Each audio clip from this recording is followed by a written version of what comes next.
TRP பாட்னியோட new சிலபஸ்ல 4th யூனிட்ல population genetics அப்படின்னு ஒரு புது டாபிக்கை ஆட் பண்ணியிருக்காங்க.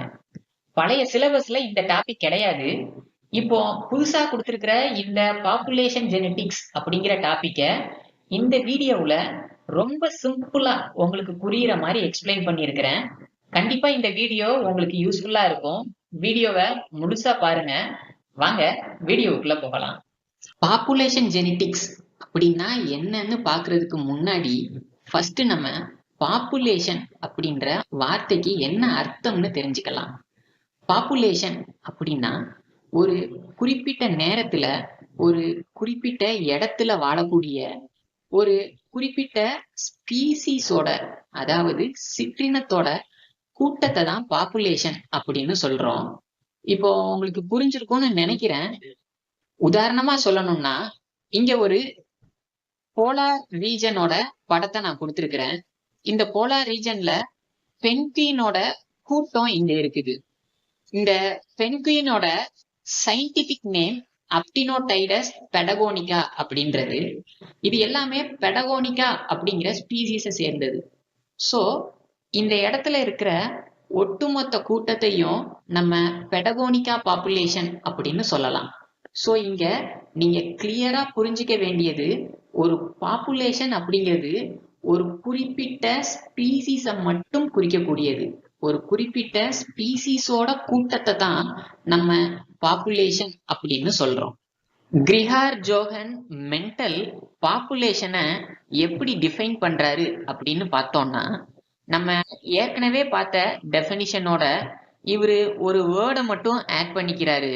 அதாவது ஒரு குறிப்பிட்ட நேரத்துல ஒரு குறிப்பிட்ட இடத்துல வாழக்கூடிய, தனக்குள்ள தானே இனப்பெருக்கம் செஞ்சுக்க கூடிய குரூப் ஆஃப் தாவரங்களை தான் இவரு பாப்புலேஷன் அப்படின்னு சொல்றாரு. உதாரணமா இங்க நான் பட்டாணி செடியோட 2 விதமான தாவரங்களை தந்திருக்கிறேன். ஒன்னு பைசம் சட்டைவம் அப்படின்னு சொல்லக்கூடிய காமன் பீ பிளான்ட், இன்னொன்னு பைசம் ஃபுல்வம் அப்படின்னு சொல்லக்கூடிய வைல்டு பீ பிளான்ட். இங்க ரெண்டுமே பைசம் அப்படிங்கிற ஜீனஸை சார்ந்ததா இருந்த போதிலும் இதோட ஸ்பீசிஸ் வேற வேற. இந்த பைசம் சட்டைவம் அப்படின்னு சொல்லக்கூடிய ஸ்பீசிஸ் இன்னொரு பைசம் சட்டைவம் அப்படிங்கிற இன்னொரு ஸ்பீசிஸோட சேர்ந்து இனப்பெருக்கம் செஞ்சு ஒரு ஆஃப்ஸ்பிரிங்கை உருவாக்க முடியும். ஆனா எந்த காரணத்தினாலையும் ஒரு பைசம் சட்டைவம் இன்னொரு பைசம் ஃபுல்வத்தோட சேர்ந்து இனப்பெருக்கம் பண்ண முடியாது. ஒரு ஃபெர்டைல் ஆஃப்ஸ்பிரிங்கை இதனால ப்ரொடியூஸ் பண்ண முடியாது. சோ தனக்குள்ள தானே இனப்பெருக்கம் செஞ்சுக்க கூடிய இந்த பர்டிகுலர் ஸ்பீசிஸோட குரூப்பை தான் இவரு ஒரு பாப்புலேஷன் அப்படின்னு சொல்றாரு. அடுத்ததா நம்ம பாப்புலேஷன் ஜெனடிக்ஸ் அப்படின்னா என்ன அப்படின்னு பார்க்கலாம். நம்ம ஏற்கனவே பார்த்த மாதிரி ஒரு பாப்புலேஷன், இந்த ஒரு பாப்புலேஷனோட ஃபீனோடைபிக் ட்ரெய்ட், அதாவது புறத்தோற்ற பண்பு எப்படி ஒரு தலைமுறையில இருந்து இன்னொரு தலைமுறைக்கு பாரம்பரியத்தின் மூலமா கடத்தப்படுது அப்படிங்கிறத பத்தி படிக்கிறது தான் பாப்புலேஷன் ஜெனடிக்ஸ் அப்படின்னு சொல்றாங்க. இந்த கான்செப்டை இங்கிலாந்து நாட்டை சேர்ந்த ஹார்டி அப்படிங்கிற சயின்டிஸ்டும் ஜெர்மனி நாட்டை சேர்ந்த வீன்பர்க் அப்படிங்கிற சயின்டிஸ்டும் இண்டிபெண்டா தனித்தனியா ப்ரப்போஸ் பண்ணாங்க.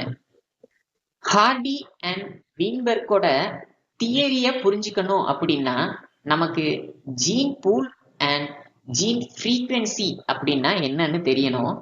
ஃபர்ஸ்ட் ஜீன் பூல் அப்படின்னா என்னன்னா, ஒரு பாப்புலேஷன் எடுத்துக்கோங்க.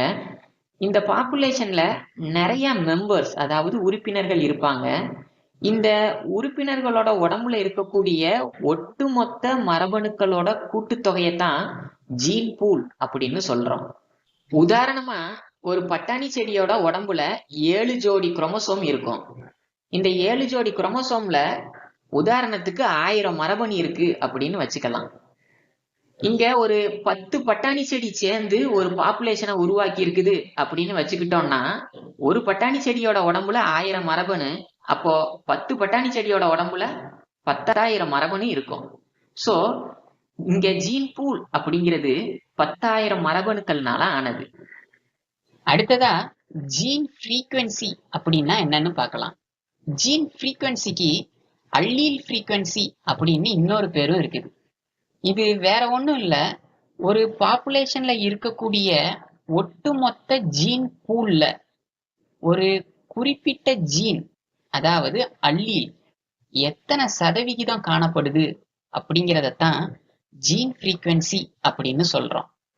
உதாரணமா இங்க 3 மலரோட படத்தை கொடுத்திருக்கிறேன். இங்க 3 வேறுபட்ட ஜீனோடைப், அதாவது மரபணு தொகையம் காணப்படுது. ஒன்னு ஹோமோசைகஸ் டாமினன்ட், இன்னொன்னு ஹெட்டிரோசைகஸ் டாமினன்ட், இன்னொன்னு ஹோமோசைகஸ் ரெசசிவா இருக்குது. இந்த பாப்புலேஷன்ல கேபிட்டல் டபிள்யூ அப்படின்னு சொல்லக்கூடிய மரபணுவோட அல்லீலிக் ஃப்ரீக்வன்சியை நம்ம கண்டுபிடிக்கணும் அப்படின்னு நினைச்சோம்னா, இங்க கேபிட்டல் டபிள்யூ அப்படின்னு சொல்லக்கூடிய அல்லீல் எத்தனை இருக்கு அப்படிங்கிறத ஒட்டுமொத்தமா இருக்கக்கூடிய அல்லீலோட டிவைட் பண்ணிட்டோம்னா நமக்கு கேபிட்டல் டபிள்யூவோட ஜீன் ஃப்ரீக்வன்சி கிடைச்சிரும். ஃபார் எக்ஸாம்பிள், இங்க கேபிட்டல் டபிள்யூ மொத்தம் 3 இருக்குது. ஸோ 3 ஒட்டுமொத்தமா இருக்கக்கூடிய அல்லீல்களோட எண்ணிக்கை 6. ஸோ 3 டிவைடட் பை 6 0.5 நமக்கு கிடைக்கும். இந்த கேபிட்டல் டபிள்யூ அப்படின்னு சொல்லக்கூடிய மரபணுவோட ஜீன் ஃப்ரீக்வன்சி 0.5. அடுத்ததா நம்ம ஹார்டி வீன்பர்க்கோட லாவை பத்தி பார்க்கலாம். இந்த லால ஹார்டி வீன்பர்க் என்ன சொல்றாங்க அப்படின்னா, ஒரு பாப்புலேஷன்ல வேறுபட்ட பல வகையான மரபணுக்கள் காணப்படலாம். இங்க இருக்கக்கூடிய ஒவ்வொரு மரபணுக்களுக்கும் ஒரு குறிப்பிட்ட ஜீன் ஃப்ரீக்வன்சி இருக்கும். இந்த ஜீன் ஃப்ரீக்வன்சி எத்தனை தலைமுறைகள் ஆனாலும் கான்ஸ்டண்டா இருக்கும், மாறவே மாறாது அப்படின்னு சொல்றாங்க. இதுக்குதான் ஹார்டி வீன்பர்க் ஈக்லிபிரியம் அப்படின்னு பேரு. இத உங்க எல்லாருக்கும் நல்லா தெரிஞ்ச மோனோஹைபிரிட் எக்ஸ்பெரிமெண்ட் மூலமா உங்களுக்கு நான் கிளியரா புரிய வைக்கிறேன். இங்க நம்ம மோனோஹைபிரிட் எக்ஸ்பெரிமெண்ட்ல ஒரு ஹோமோசைகஸ் டால் பிளான்ட்டை ஒரு ஹோமோசைகஸ் டிராஃப் பிளான்ட்டோட கிராஸ் பண்ணுவோம். இங்க கேபிட்டல் டீயோட ஜீன் ஃப்ரீக்வன்சி என்ன அப்படிங்கிறத கால்குலேட் பண்ணலாம். அதுக்கு நான் ஏற்கனவே சொன்ன மாதிரி இந்த பேரண்ட்ல ஒட்டுமொத்தமா இருக்கக்கூடிய அல்லீலோட எண்ணிக்கை 4. இதுல கேபிட்டல் டி மட்டும் 2 இருக்குது. ஸோ 2 டிவைடட் பை 4 கேபிட்டல் டீயோட ஜீன் ஃப்ரீக்வன்சி 0.50.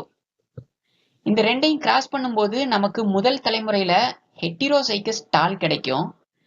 இதுல கேபிட்டல் டீயோட ஜீன் ஃப்ரீக்வன்சியை கால்குலேட் பண்ணலாம்.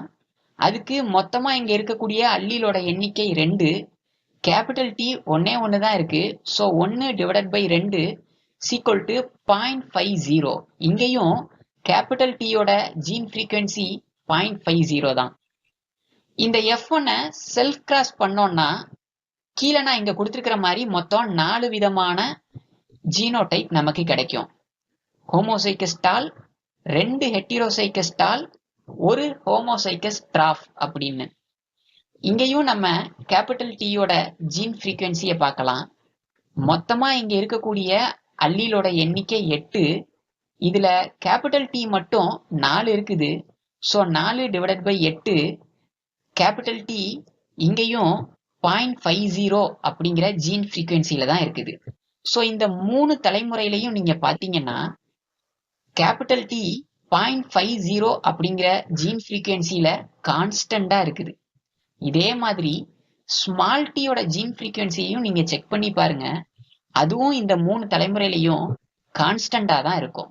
இதத்தான் ஹார்டி வீன்பர்க் ஈக்லிபிரியம் அப்படின்னு சொல்றாங்க. ஹார்டி அண்ட் வீன்பர்க் அவங்களோட தியரிய சொன்னதோட மட்டும் இல்லாம ஒரு 2 ஃபார்முலா கொடுத்திருக்கிறாங்க. அதுல முதல் formula P plus Q equal to 1 அப்படிங்கிறது. இங்க இந்த ஃபார்முலா எதுக்காக யூஸ் ஆகுது அப்படின்னா, ஒரு பாப்புலேஷன்ல இருக்கக்கூடிய dominant allele and recessive allele, இந்த 2 அல்லீலோட ஃப்ரீக்வன்சி என்ன அப்படிங்கிறத கண்டுபிடிக்கிறதுக்காக இந்த ஃபார்முலா யூஸ் ஆகுது. இந்த ஃபார்முலாவை நல்லா ஞாபகம் வச்சுக்கோங்க. இதை அடிப்படையா வச்சு உங்களுக்கு டிஆர்பில சில கணக்குகள் கேட்கலாம்.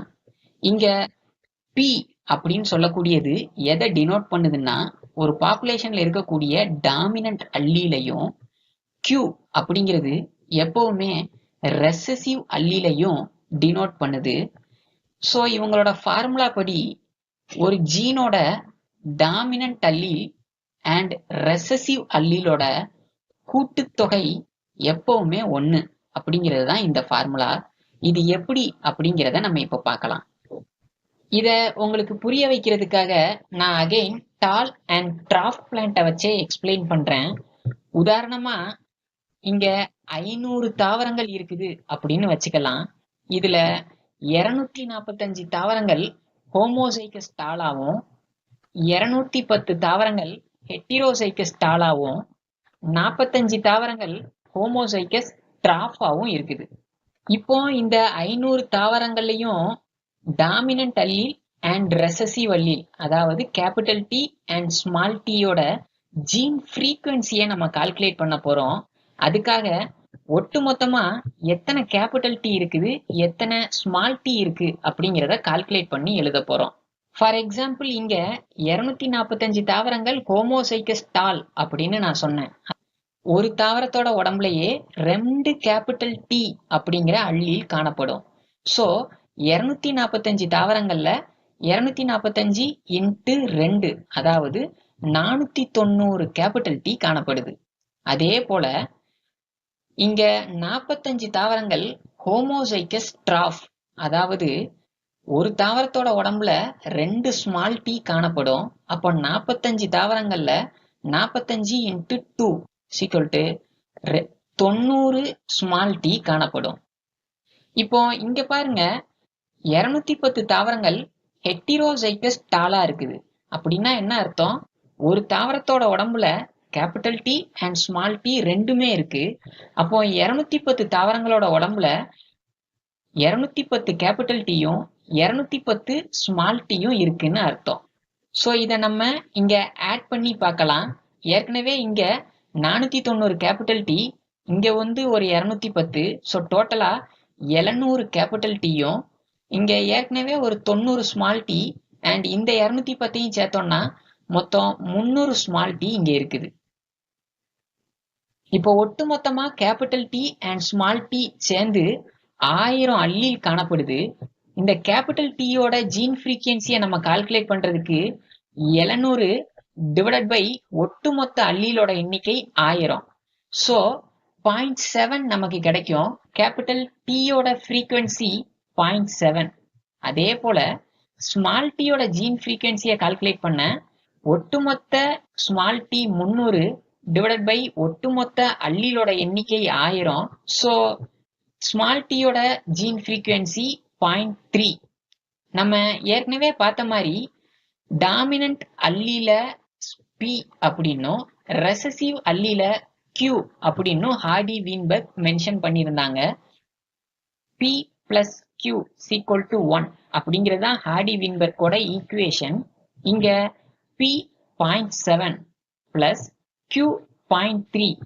So 0.7 plus 0.3 equal to 1. இதனால ஹார்டி வீன்பர்க்கோட ஈக்குவேஷன் இங்க ப்ரூவ் பண்ணப்படுது.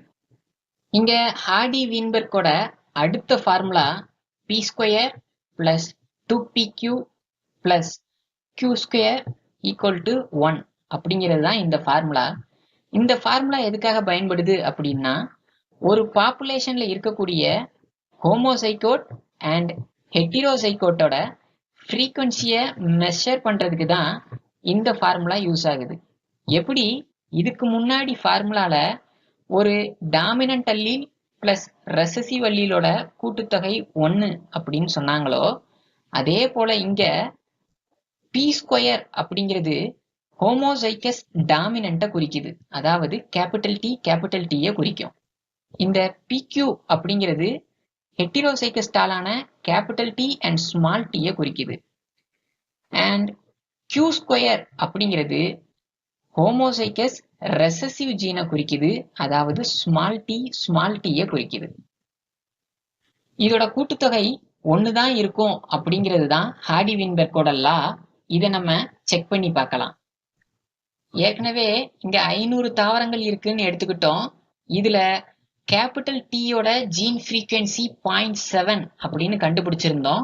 ஸ்மால் டியோட ஜீன் ஃப்ரீக்வன்சி 0.3 அப்படின்னு எடுத்திருந்தோம். டாமினன்ட் அல்லீல பின்னும் ரெசசிவ் அல்லீல கியூன்னும் டினோட் பண்ணுவாங்க அப்படின்னு ஏற்கனவே சொல்லியிருந்தேன். இப்போ இத கீழே இருக்கிற இந்த ஃபார்முலால அப்ளை பண்ணி பார்க்க போறோம். p square plus 2pq plus q square equal to 1 அப்படிங்கிறது தான் ஈக்குவேஷன். இங்க p ஸ்கொயர் அதாவது 0.7 ஸ்கொயர் பிளஸ் 2pq அதாவது 2 இன்ட்டு p, pக்கு பதிலா 0.7 இன்ட்டு q, qக்கு பதிலா 0.3, 2 into 0.7 into 0.3 plus q square 0.3 square. இப்போ இத மல்டிப்ளை பண்ணி பாத்தீங்கன்னா இது 1 வரும். இங்க ரெண்டாவது ஈக்குவேஷனும் இதன் மூலமா ப்ரூவ் பண்ணப்படுது. இதுவரைக்கும் நம்ம பார்த்த ஹார்டி அண்ட் வீன்பெர்க்கோட ரெண்டு ஃபார்முலாவும் உங்களுக்கு புரிஞ்சிருக்கும் அப்படின்னு நம்புறேன். ஹார்டி அண்ட் வீன்பெர்க் அவங்களோட தியரி அண்ட் ஈக்குவேஷனை அடிப்படையா வச்சு சொல்ல வர்றது என்ன அப்படின்னா, இங்க இருக்கக்கூடிய ஜீன்ஸோட ஃப்ரீக்வன்சி அடுத்தடுத்த தலைமுறைகள்ல கான்ஸ்டண்டா இருக்கும், மாறவே மாறாது அப்படின்னு சொல்றாங்க. ஆனா இது சில சமயங்கள்ல மாறலாம் அப்படிங்கிறதையும் அவங்களே சொல்றாங்க. அது எப்போ அப்படின்னா, பாப்புலேஷன் லார்ஜா இல்லாம ரொம்ப சிறுசா இருக்கக்கூடிய பட்சத்துல. ஒரு பாப்புலேஷன் சிறுசா இருந்தா என்ன ஆகும்? ஒரு பாப்புலேஷன்ல இருக்கக்கூடிய மெம்பர்ஸ் ரொம்ப கம்மியா இருந்தாங்கன்னா அந்த மெம்பர்ஸ்க்கு இடையில மேட்டிங் ரொம்ப ஸ்பெசிஃபிக்கா நடக்கும். ஸோ மேட்டிங் ரேண்டமா இல்லாம ஸ்பெசிஃபிக்கா நடந்தாலும் அங்க இருக்கக்கூடிய ஜீன் ஃப்ரீக்வன்சி கான்ஸ்டண்டா இருக்காது. இந்த ரெண்டு மட்டும் இல்லாம அந்த பாப்புலேஷன்ல மியூட்டேஷன் அதாவது திடீர் மாற்றம் நடந்தாலும் பாப்புலேஷன்ல இருக்கக்கூடிய ஜீன் ஃப்ரீக்வன்சி கான்ஸ்டண்டா இருக்காது. அதே போல இயற்கையோட தேர்வு நேச்சுரல் செலக்ஷன் அப்படின்னு சொல்லுவோம், இது அப்ளை ஆச்சுன்னாலும் அங்க ஜீன் ஃப்ரீக்வன்சி கான்ஸ்டண்டா இருக்காது. மூணாவதா மைக்ரேஷன். இந்த பாப்புலேஷன்ல இருக்கக்கூடிய மெம்பர்ஸ் ஒரு இடத்துல இருந்து இன்னொரு இடத்துக்கு இடம் பெயர்ந்து போனாங்கன்னா அப்போ ஜீனோட ஃப்ரீக்வன்சி பாதிக்கப்படும். ஏன்னா இந்த பாப்புலேஷன்ல இருக்கக்கூடிய மெம்பர்ஸ் வேற ஒரு பாப்புலேஷன்ல இருக்கக்கூடிய மெம்பரோட ரீப்ரொடியூஸ் பண்ணுவாங்க. அப்ப இங்க இருக்கக்கூடிய ஜீன் அங்க இருக்கக்கூடிய ஜீனோட மிக்ஸ் ஆக நேரிடும். இதனால ஜீன் ஃப்ரீக்வன்சி அஃபெக்ட் ஆகும். ஸோ இந்த 5 காரணங்களும் நடக்காத பட்சத்துல ஒரு பாப்புலேஷன்ல இருக்கக்கூடிய ஜீனோட ஃப்ரீக்வன்சி எப்பவுமே மாறாது, கான்ஸ்டண்டா தான் இருக்கும். அப்படிங்கிறது தான் ஹார்டி வீன்பெர்க்கோட லா. இதைத்தான் நம்ம ஹார்டி வீன்பெர்க்கோட ஈக்லிபிரியம் அப்படின்னு சொல்றோம். இந்த வீடியோ உங்களுக்கு பிடிச்சிருக்கும் புரிஞ்சிருக்கும் அப்படின்னு நம்புறேன். இதே போல பிஜிடிஆர்பி பாட்னி சம்பந்தமான தொடர்ச்சியான வீடியோவுக்கு இந்த சேனலை சப்ஸ்கிரைப் பண்ணிக்கோங்க. தேங்க்யூ.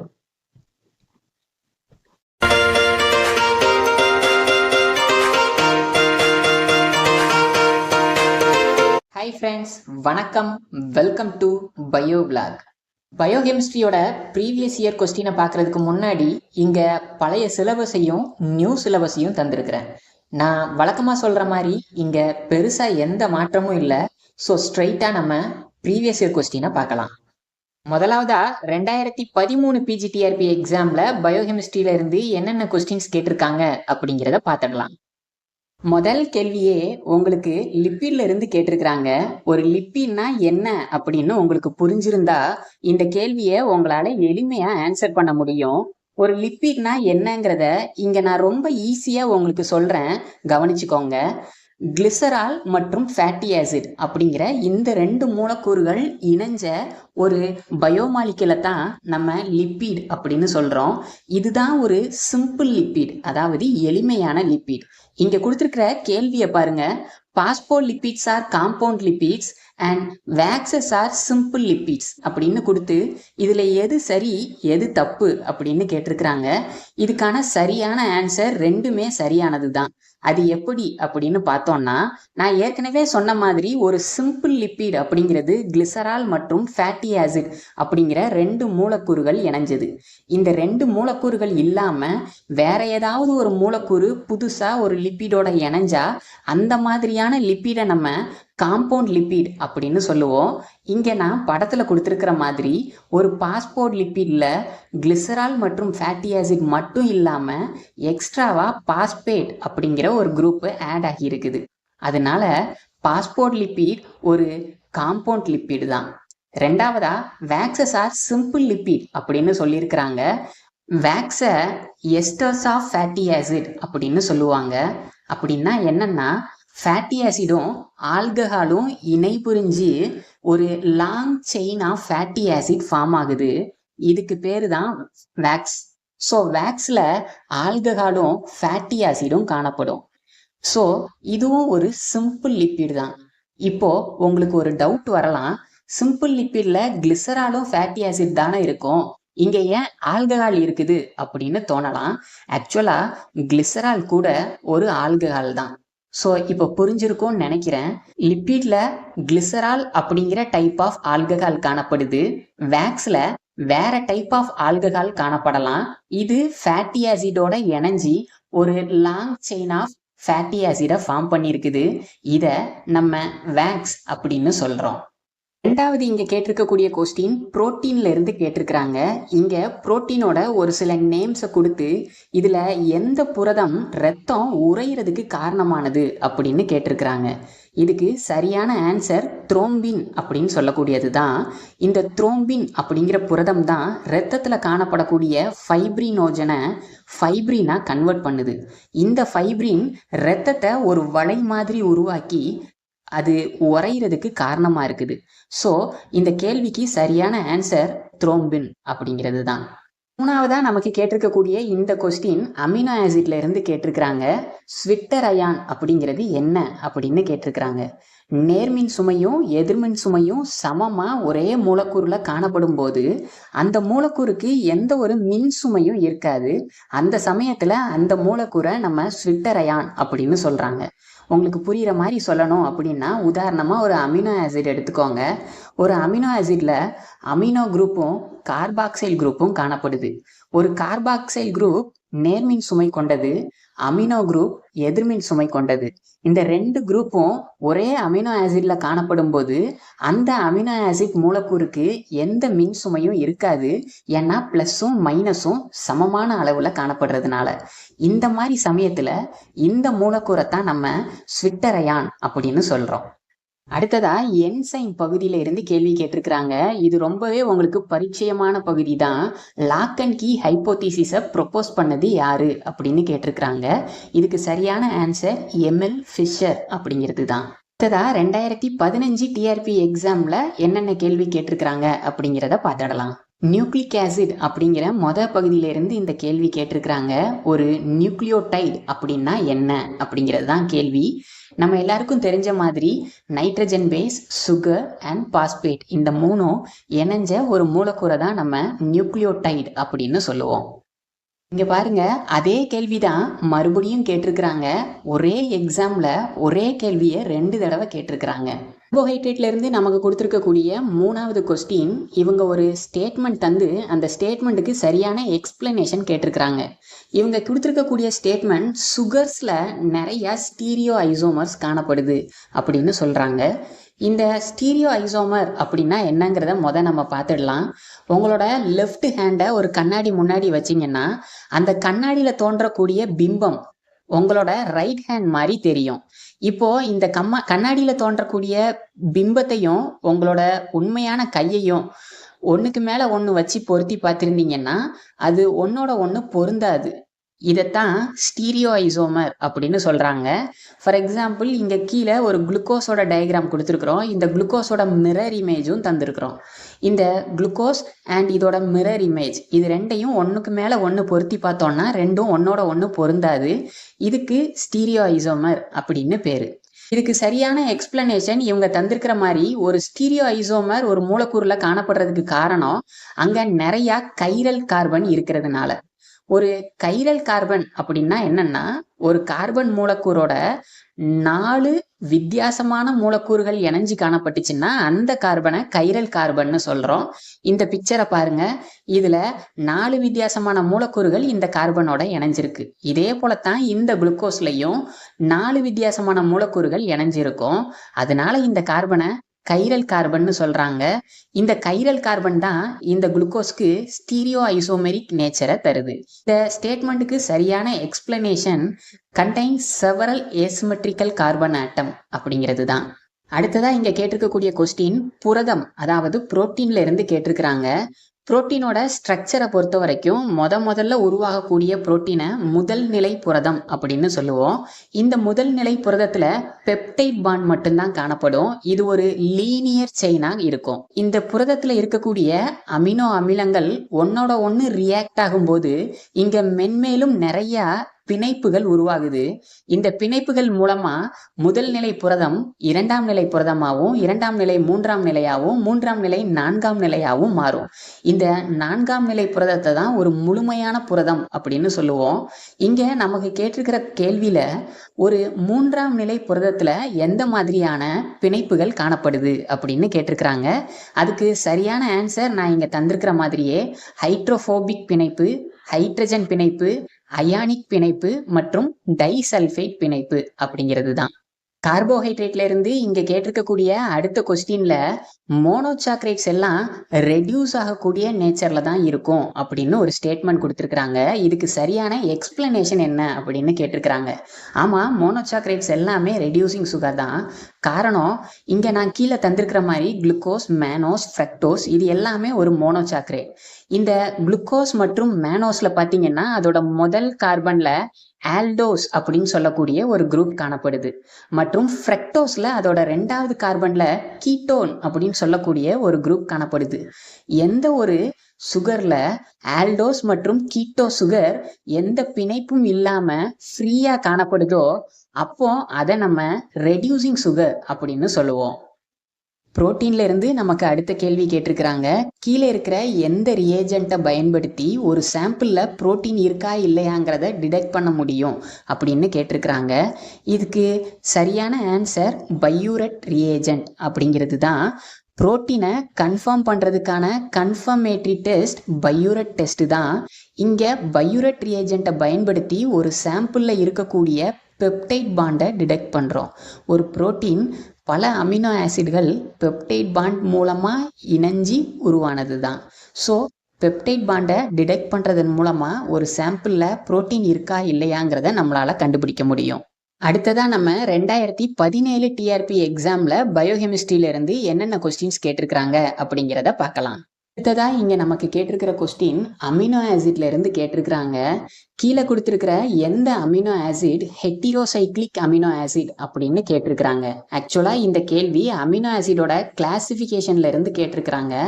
கீழே கொடுத்திருக்கிற புரோலைன் அப்படிங்கிற ஆன்சர் மட்டும் இல்லாம ஹிஸ்டிடின், ஹைட்ராக்சி புரோலைன் அப்படின்னு சொல்லக்கூடிய இது எல்லாமே ஹெட்டிரோசைக்ளிக் அமினோ ஆசிட் தான்.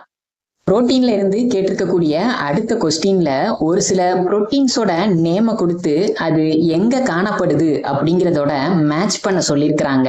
இங்க நமக்கு தந்திருக்கிற ஆப்ஷன் கொலாஜன். கொலாஜன் பொதுவா மசில்ஸ்ல இருக்கக்கூடிய டெண்டான்ஸ் அப்படிங்கிறதுல காணப்படும். ரெண்டாவதா எலாஸ்டின். எலாஸ்டின் அப்படின்னு சொல்லக்கூடிய இந்த புரதம் கனெக்டிவ் டிஷ்யூல காணப்படுது.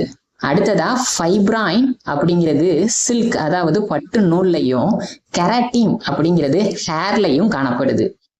அடுத்த கொஸ்டினும் புரோட்டீன்ல இருந்து தான் கேட்டிருக்கிறாங்க. பொதுவா ஒரு என்சைம் ஒரு கெமிக்கல் ரியாக்ஷனை கேட்டலைஸ் பண்ணுது, அதாவது ஸ்பீடப் பண்ணும் அப்படின்னு நம்ம படிச்சிருக்கிறோம். ஆனா இங்க பாருங்க, ஒரு ஆன்டிபாடி கெமிக்கல் ரியாக்ஷனை கேட்டலைஸ் பண்ணுது. கீழே கொடுத்துக்கிறதுல எந்த ஆன்டிபாடி இந்த வேலையை செய்யுது அப்படின்னு கேட்டிருக்கிறாங்க. இதுக்கு சரியான ஆன்சர் ஆப்சைம்ஸ் அப்படின்னு சொல்லக்கூடிய இந்த ஆன்டிபாடி தான். இது ஒரு என்சைம் மாதிரியே ஒரு சப்ஸ்ட்ரேட்டோட எனர்ஜி கம்மியான ஆக்டிவேஷன் எனர்ஜியை பயன்படுத்திக்கிட்டு கெமிக்கல் ரியாக்ஷனை கேட்டலைஸ் பண்ணுது. அடுத்த கேள்வியும் புரோட்டீன்ல இருந்து தான் கேட்டிருக்கிறாங்க. இன்டர்ஃபெரான்ஸ் ஆர், அதாவது கீழே இருக்கக்கூடிய எந்த மூலக்கூறுகள்னால இன்டர்ஃபெரான் ஆனது அப்படின்னு கேட்டிருக்கிறாங்க. நான் இங்க ஆப்ஷன்ல தந்திருக்கிற மாதிரியே ஒரு இன்டர்ஃபெரான் கிளைகோ புரோட்டீன்னால ஆனது. ஒரு கிளைகோ புரோட்டீன்ல புரோட்டீனும் கார்போஹைட்ரேட்டும் காணப்படும். இங்க இன்டர்ஃபெரான் அப்படின்னா என்னன்னா வைரஸை கண்ட்ரோல் பண்றதுக்காக இது யூஸ் ஆகுது. இதோட நேம் இன்டர்ஃபெரான் அப்படின்னு வந்ததுக்கு காரணமே வைரஸோட ரெப்ளிகேஷன்ல இன்டர்ஃபியர் ஆகி அதை தடுத்துரும். அதனாலதான் இதுக்கு பேரு இன்டர்ஃபெரான்ஸ். அடுத்ததா நம்ம 2019 பிஜிடிஆர்பி எக்ஸாம்ல பயோகெமிஸ்ட்ரியில இருந்து என்னென்ன கொஸ்டின்ஸ் கேட்டிருக்கிறாங்க அப்படிங்கிறத பார்த்துடலாம். நியூக்ளிக் ஆசிட்ல இருந்து கேட்டிருக்கக்கூடிய இந்த கொஸ்டின்ல ஒரு செல்ல இருக்கக்கூடிய டிஎன்ஏல அடினைனும் தயமினும் சேர்ந்து 60% காணப்படுது. இதே டிஎன்ஏல சைட்டோசினோட அளவு எவ்வளவு இருக்கும் அப்படிங்கிறது தான் கொஸ்டின். இந்த கொஸ்டினுக்கு ஆன்சர் பண்றதுக்கு நமக்கு சர்காஃபோட ரூல் தெரிஞ்சிருந்தா போதும். ஒரு சர்காஃபோட ரூல் என்ன சொல்லுது அப்படின்னா, ஒரு டிஎன்ஏல அடினைன் எவ்வளவு இருக்குதோ அதே அளவுக்கு தான் தயமின் இருக்கும். அதாவது அடினைன் ஈக்குவல்ஸ் டு தயமின். இதே போல குவானைன் எத்தனை இருக்குதோ அத்தனை சைட்டோசின் தான் இருக்கும். அதாவது குவானைன் ஈக்குவல்ஸ் டு சைட்டோசின். ஆனா எப்பவுமே அடினைன் தயமின் ஜோடி எத்தனை இருக்குதோ அத்தனை குவானைன் சைட்டோசின் ஜோடி தான் இருக்கணும்னு அவசியம் கிடையாது. இதுல ஒண்ணு கூடயோ இன்னொன்னு குறையவோ கூட இருக்கலாம். இங்க இந்த கொஸ்டின் ஆன்சர் பண்றதுக்கு அவங்க ஏற்கனவே அடினைன் பிளஸ் தயமின் ஜோடி 60% இருக்குது அப்படின்னு சொல்லிட்டாங்க. இங்க 60% அப்படின்னு மென்ஷன் பண்ணதுனால ஒட்டுமொத்தமா 100 அப்படிங்கிறத நம்ம தெரிஞ்சுக்க முடியும். சோ மிச்சம் இருக்கிற குவானைன் பிளஸ் சைட்டோசின் பேர் 40% தான் இருக்க முடியும். இதுல குவானைன் 20, சைட்டோசின் 20. ஏன்னா guanine always equals to cytosine அப்படிங்கிறத நம்ம பார்த்தோம். ஸோ குவானைன் பிளஸ் சைட்டோசின் 40%, அப்போ சைட்டோசின் 20% தான். இதுக்கு சரியான ஆன்சர் ஆப்ஷன் பி 20% தான். மறுபடியும் அமினோ ஆசிடோட கிளாசிபிகேஷன்ல இருந்து அடுத்த கேள்வி கேட்டிருக்கிறாங்க. கீழே கொடுத்திருக்கிற ஆப்ஷன்ல எது பேசிக் அமினோ ஆசிட், அதாவது கார அமினோ அமிலம் அப்படின்னு கேட்டிருக்கிறாங்க. இங்க கொடுத்திருக்கிற ஆப்ஷன்ல மொத 3மே, அதாவது லைசின், அர்ஜினைன், ஹிஸ்டிடின் அப்படிங்கிற இந்த 3மே பேசிக் அமினோ ஆசிட் தான். அடுத்ததா கார்போஹைட்ரேட்ல இருந்து மறுபடியும் ஒரு கேள்வி. இங்க கீழே சில ஸ்டேட்மெண்ட்டை தந்து கார்போஹைட்ரேட்டை பொறுத்த வரைக்கும் இங்க எந்த ஸ்டேட்மெண்ட் சரியானது அப்படின்னு கேட்டிருக்கிறாங்க. இங்க ஆப்ஷன் ஏல அரபினோஸ் இஸ் அ பென்டோ சுகர் அப்படின்னு சொல்லியிருக்கிறாங்க. ஒரு அரபினோஸோட லீனியர் ஸ்ட்ரக்சரை நான் இங்க தந்திருக்கிறேன். இதுல 5 கார்பன் காணப்படுது. ஸோ அரபினோஸ் ஒரு பென்டோ சுகர் அப்படிங்கிறது சரியானதுதான். ரெண்டாவதா ஆப்ஷன் பில இனுலின் ஒரு ஸ்டோரேஜ் பாலிசாக்கரைட் அப்படின்னு சொல்லியிருக்கிறாங்க. ஆமா, டாக்லியா மற்றும் சிக்கோரி மாதிரியான தாவரங்கள்ல இனுலின் தான் ரிசர்வ் ஃபுட் மெட்டீரியலா காணப்படுது. ஸோ ஆப்ஷன் பியும் சரியானதுதான். ராஃபினோஸ் ஒரு ட்ரைசாக்கரைட் அப்படின்னு ஆப்ஷன் டில சொல்லியிருக்கிறாங்க. நான் இங்க படத்துல தந்திருக்கிற மாதிரி ஒரு ராஃபினோஸ் குளுக்கோஸ், ஃப்ரக்டோஸ் மற்றும் கேலக்டோஸ் அப்படிங்கிற 3 மோனோசாக்கரைட் சேர்ந்து உருவானது. அதனால option D raffinose is a trisaccharide அப்படிங்கிறது சரியானது. ஆப்ஷன் சில சுக்ரோஸ் ஒரு ரெடியூசிங் சுகர் அப்படின்னு சொல்லியிருக்கிறாங்க. ஒரு சுக்ரோஸ் குளுக்கோஸ் மற்றும் ஃப்ரக்டோஸ் ரெண்டும் சேர்ந்து உருவானது. குளுக்கோஸ்ல இருக்கக்கூடிய ஆல்டிஹைட் குரூப்பும் ஃப்ரக்டோஸ்ல இருக்கக்கூடிய கீட்டோ குரூப்பும் இணைஞ்சி ஒரு சுக்ரோஸ் உருவாகிறதுனால சுக்ரோஸ்ல எந்த ஒரு ஃப்ரீ ஆல்டிஹைட் அல்லது கீட்டோ குரூப்பும் கிடையாது. அதனால சுக்ரோஸ் ஒரு non reducing sugar. So option சிங்கிறது தவறானது. அடுத்ததா 2022 பிஜிடிஆர்பி எக்ஸாம்ல பயோகெமிஸ்ட்ரியில என்னென்ன கொஸ்டின்ஸ் கேட்டிருக்கிறாங்க அப்படிங்கிறதையும் பார்த்துடலாம். இந்த கேள்வி நியூக்ளிக் ஆசிட்ல இருந்து கேட்டிருக்கிறாங்க. இங்க ZDNAல அதோட டயமீட்டர் எவ்வளோ அப்படின்னு கேட்டிருக்கிறாங்க. பொதுவா டிஎன்ஏல ABZ அப்படின்னு 3 வகையான டிஎன்ஏ காணப்படுது. இந்த 3க்கும் இடையில இருக்கக்கூடிய டிஃபரன்ஸ் இங்க டேபிள்ல நான் தந்திருக்கிறேன். இதை நோட் பண்ணி வச்சுக்கோங்க, உங்களுக்கு கண்டிப்பா யூஸ் ஆகும். இங்க ZDNAவோட டயமீட்டர் இங்க இவங்க தந்திருக்கிற மாதிரியே 18 ஆம்ஸ்ட்ராங் யூனிட் உடையது. இந்த கொஸ்டின் கார்போஹைட்ரேட்ல இருந்து தான் கேட்டிருக்கிறாங்க. இங்க 2ல இருந்து 9 மோனோசாக்கரைடுகள் இணைஞ்சுதான் ஒலிகோசாக்கரைடை உருவாக்குது அப்படின்னு நம்ம படிச்சிருக்கிறோம்.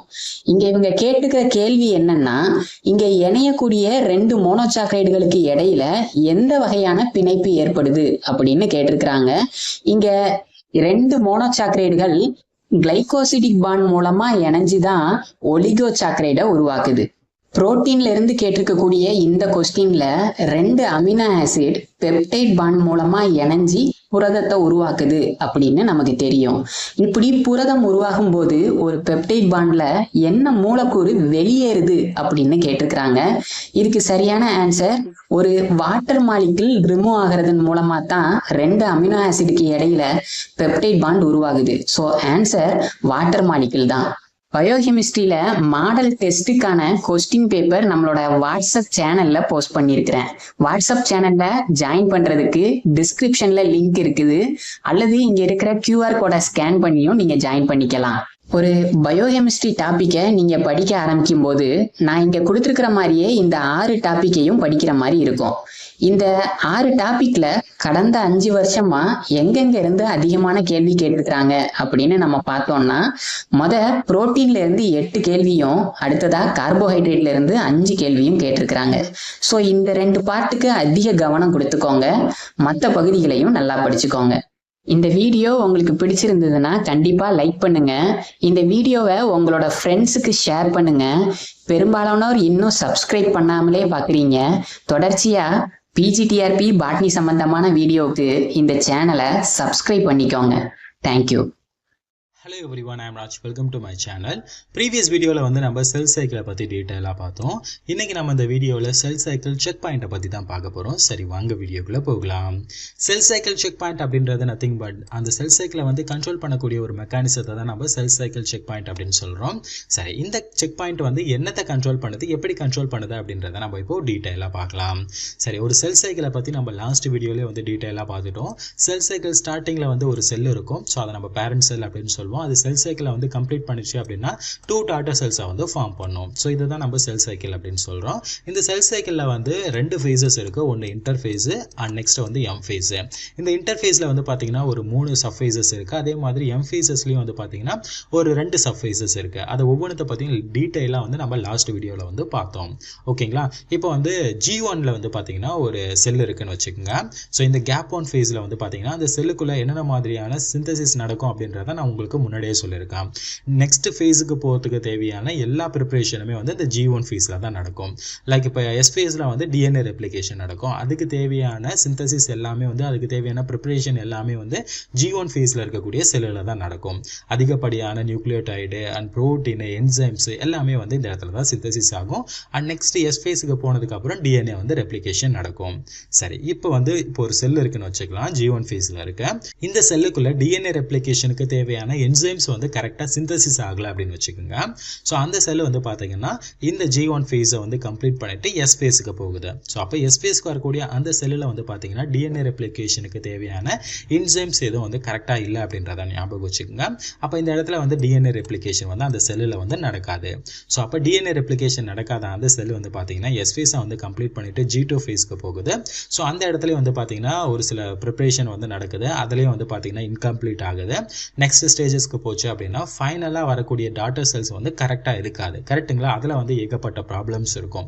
ஸோ அப்போ இந்த ஒவ்வொரு ஸ்டேஜஸுமே வந்து ஒரு செல்லு கரெக்டாக வந்து கம்ப்ளீட் பண்ணணும். அதை வந்து செக் பண்ணுறதுக்கு தான் வந்து இந்த செக் பாயிண்ட்ஸ் இருக்குது அப்படின்றத நீங்கள் ஞாபகம் வச்சுக்கோங்க. ஒவ்வொரு ஸ்டேஜையும் வந்து செல்லு கம்ப்ளீட் பண்ணும்போது அதில் எல்லா விஷயமும் வந்து கரெக்டாக இருக்கா அப்படின்றத இந்த செக் பாயிண்ட்ஸ் வந்து செக் பண்ணும். இப்போ எக்ஸாம்பிள் G1லேருந்து எஸ் ஃபேஸ்க்கு ஒரு செல்லு மூவ் ஆகுது அப்படின்னா அந்த செல்லுக்குள்ளே வந்து DNA ரெப்ளிகேஷனுக்கு தேவையான ப்ரோட்டீன் இருக்கா, என்சைம் இருக்கா, ATP இருக்கா, இந்த மாதிரி எல்லா விஷயத்தையும் வந்து இந்த செக் பாயிண்ட்ஸ் வந்து செக் பண்ணும். இந்த மாதிரி ஒவ்வொரு ஸ்டேஜையும் வந்து கம்ப்ளீட் பண்ணிட்டு செல்லு போகும்போது அதை வந்து செக் பண்ணுறதுக்கு வந்து செக் பாயிண்ட்ஸ் இருக்கும். சரி, அப்போ ஒரு செல் சைக்கிளில் வந்து எத்தனை செக் பாயிண்ட் இருக்குது அப்படின்னு கேட்டிங்கன்னா மெயினாக வந்து ஒரு 3 செக் பாயிண்ட்ஸ் இருக்குது. G1 check point, G2 check point, M check point. So இந்த ஒவ்வொரு செக் பாயிண்ட்டை பற்றி நம்ம டீட்டெயிலாக பார்க்கலாம். இந்த செக் பாயிண்ட்ஸ் வந்து என்ன செக் பண்ணுது அப்படின்றதையும் நம்ம இப்போ டீட்டெயிலாக பார்க்கலாம். ஸோ அப்போ உங்களுக்கு பேசிக்கான ஒரு ஐடியா கிடைச்சிருக்கும். செக் பாயிண்ட்ஸ்னால் என்ன அப்படின்றது உங்களுக்கு புரிஞ்சிருக்கும். சரி, முதல்ல நம்ம G1 செக் பாயிண்ட்னா என்ன அப்படின்றத நம்ம பார்க்கலாம். இந்த G1 செக் பாயிண்ட் அப்படின்றது எந்த இடத்துல இருக்கும் அப்படின்னு கேட்டிங்கன்னா G1 ஃபேஸில் இருந்து எஸ் ஃபேஸுக்கு வந்து ஒரு செல்லு மூவ் ஆகுது அப்படின்னா அந்த இடத்துல வந்து இந்த G1 செக் பாயிண்ட் வந்து இருக்கும்.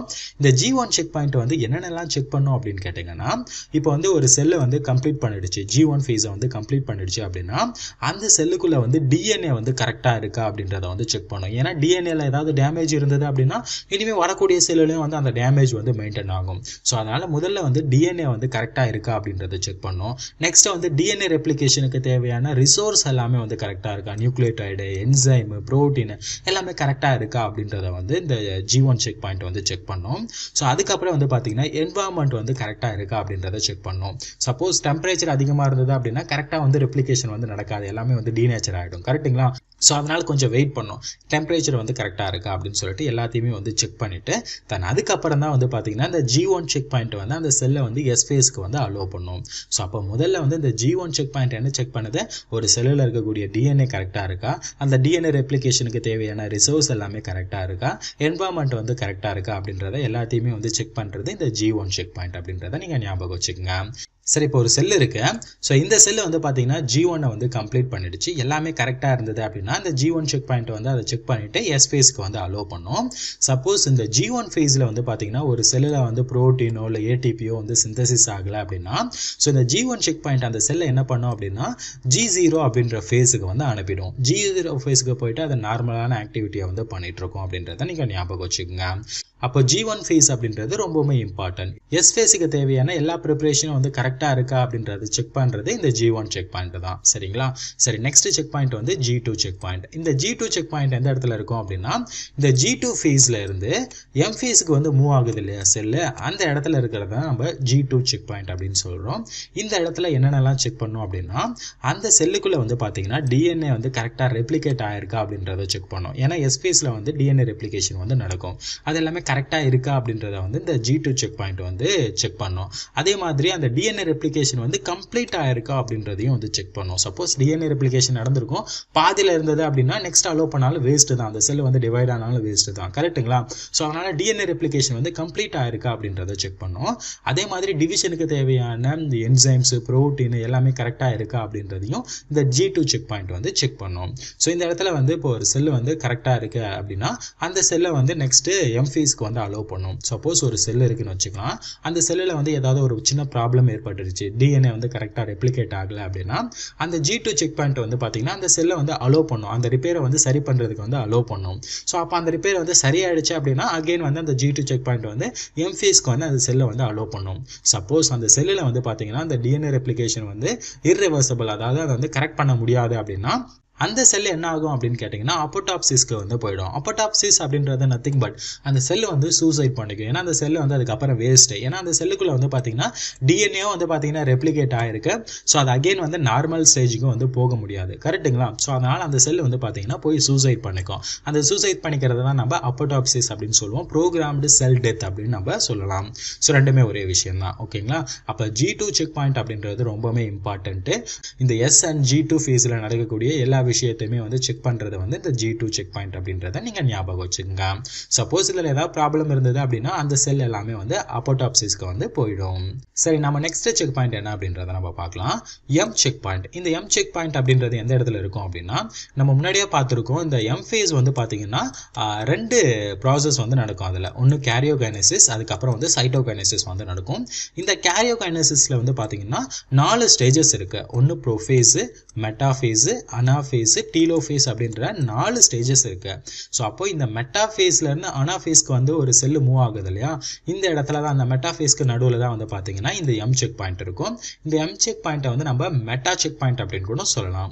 ஸோ இந்த இடத்துல வந்து என்ன செக் பண்ணோம் அப்படின்னு கேட்டிங்கன்னா ஸ்பெண்டில் ஃபைபர்ஸ் எல்லாமே வந்து கரெக்டாக ஃபார்ம் ஆயிருக்கா அப்படின்றத செக் பண்ணோம். ஸோ அதே மாதிரி குரோமோசோம்ஸ் வந்து பார்த்தீங்கன்னா எல்லாமே வந்து கரெக்டாக வந்து ஒரு ஈக்குவேட்டரில் வந்து அரேஞ்ச் ஆயிருக்கா அப்படின்றத வந்து செக் பண்ணோம்.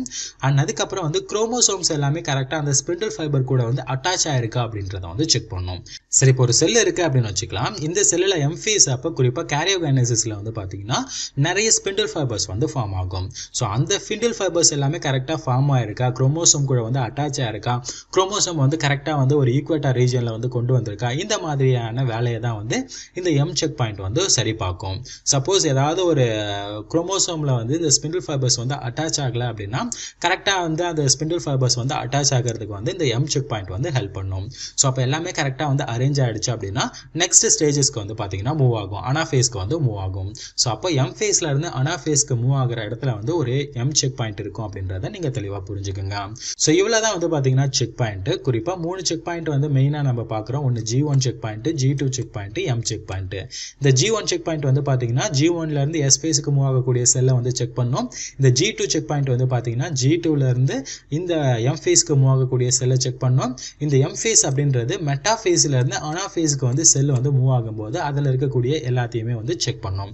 என்னென்ன செக் பண்ணோம் அப்படின்றதெல்லாம் நான் உங்களுக்கு டீட்டெயிலாக சொல்லியிருக்கேன். ஸோ இவ்வளோ தான் செக் பாயிண்ட். இதில் உங்களுக்கு வேறு ஏதாவது சந்தேகங்கள் இருந்ததுன்னா கமெண்ட்டில் சொல்லுங்கள். அண்ட் இந்த வீடியோ உங்களுக்கு ஒரு உபயோகமான வீடியோவாக இருந்திருக்கும் அப்படின்னு நினைக்கிறேன். அண்ட் இந்த வீடியோ பிடிச்சிருந்தது அப்படின்னா மறக்காமல் நம்ம சேனலை சப்ஸ்கிரைப் பண்ணிக்கோங்க. அண்ட் rajusbiology.com போனீங்க அப்படின்னா ஃப்ரீயாக ஸ்டடி மெட்டீரியல்ஸை டவுன்லோட் பண்ணிக்கலாம். அண்ட் மறக்காமல் இந்த வீடியோவை உங்கள் நண்பர்களுக்கும் ஷேர் பண்ணுங்கள். தேங்க்யூ ஃபார் வாட்சிங். Hello everyone, I am Raj. Welcome to my channel. இன்றைக்கி நம்ம இந்த வீடியோவில் ஹியூமன் ஜீனோம் ப்ராஜெக்டை பற்றி பார்க்க போகிறோம். அதாவது ஹியூமன் ஜீனோம் ப்ராஜெக்ட்னா என்ன, இந்த ப்ராஜெக்டை எப்படி கம்ப்ளீட் பண்ணாங்க, இந்த ப்ராஜெக்டால் நமக்கு என்ன பெனிஃபிட், இந்த மாதிரியான விஷயங்களை தான் நம்ம இந்த வீடியோவில் பார்க்க போகிறோம். ரொம்ப சிம்பிளாக பார்க்க போகிறோம். சரி வாங்க வீடியோக்குள்ளே போகலாம். ஸோ ஃபஸ்ட்டு வந்து ஹியூமன் ஜீனோம் ப்ராஜெக்ட்னா என்ன அப்படின்னு சொல்லிட்டு அதை பற்றின ஒரு பேசிக் இன்ஃபர்மேஷன் பார்த்துட்டு மற்ற இன்ஃபர்மேஷனை வந்து அதுக்கப்புறம் பார்க்கலாம். சரி, இந்த இடத்துல வந்து ஜீனோம்னா என்ன அப்படின்னு சொல்லிட்டு உங்களுக்கு நல்லா தெரிஞ்சிருக்கும் அப்படின்னு நினைக்கிறேன். ஜீனோம் அப்படின்றது nothing but a complete set of gene in a particular organism. இதை தான் நம்ம வந்து ஜீனோம் அப்படின்னு சொல்லுவோம். ஒரு ஆர்கானிசத்துல எவ்வளோ ஜீன்ஸ் இருக்கு அதை தான் நம்ம வந்து ஜீனோம் அப்படின்னு சொல்றோம். சரி, இப்போ ஹியூமன்ல வந்து எவ்வளோ ஜீன்ஸ் இருக்கு அப்படின்னு கண்டுபிடிக்கிறதுக்காக ஆரம்பிக்கப்பட்ட ஒரு ப்ராஜெக்ட் தான் ஹியூமன் ஜீனோம் ப்ராஜெக்ட். ஸோ இப்போ உங்களுக்கு ரொம்ப சிம்பிளாக புரிஞ்சிருக்கும்னு நினைக்கிறேன் ஹியூமன் ஜீனோம் ப்ராஜெக்ட்னா என்ன அப்படின்னு சொல்லிட்டு. தென் இது வந்து பார்த்தீங்கன்னா ஒரு மெகா ப்ராஜெக்ட். ஏன் இதை வந்து ஒரு மெகா ப்ராஜெக்ட் அப்படின்னு சொல்றோம்னா, இந்த ஒரு ப்ராஜெக்டை பண்றதுக்கு 18 கண்ட்ரிஸ் வந்து ஒன்னா சேர்ந்தாங்க அண்ட் $9 பில்லியன் வந்து செலவு பண்ணாங்க. இந்த ப்ராஜெக்டை முடிக்கிறதுக்கு 13 வருஷம் ஆச்சு. ஸோ யோசிச்சு பாருங்க எந்த அளவுக்கு ஒரு பெரிய ப்ராஜெக்ட் அப்படின்னு சொல்லிட்டு. 18 கண்ட்ரிஸ், $9 பில்லியன், 13 வருஷம் சேர்ந்து ஒர்க் பண்ணி ஒரு ப்ராஜெக்டை வந்து கம்ப்ளீட் பண்ணியிருக்காங்க. ஸோ அதனால தான் இதை வந்து நம்ம ஒரு மெகா ப்ராஜெக்ட் அப்படின்னு சொல்றோம். இந்த ப்ராஜெக்டை வந்து 1990 வந்து ஸ்டார்ட் பண்றாங்க. ஸ்டார்ட் பண்ணது யாரு அப்படின்னு கேட்டீங்கன்னா Department of Energy and National Institute of Health அப்படின்ற 2 ஆர்கனைசேஷன் வந்து சேர்ந்து வந்து ஸ்டார்ட் பண்றாங்க. இந்த 2 ஆர்கனைசேஷனுமே வந்து பாத்தீங்கன்னா USA சேர்ந்தது. ஓகேவா, இவங்க 2 பேர் தான் வந்து சேர்ந்து இந்த ஹியூமன் ஜீனோம் ப்ராஜெக்டை வந்து ஸ்டார்ட் பண்றாங்க. சரி, இப்போ உங்களுக்கு வந்து பேசிக்கான ஒரு கொஸ்டின் எழலாம். இந்த அளவுக்கு அமௌண்ட்டை வந்து செலவு பண்ணி எதுக்கு இந்த ஹியூமன் ஜீனோம் ப்ராஜெக்டை வந்து செய்யணும் அப்படின்னு சொல்லிட்டு.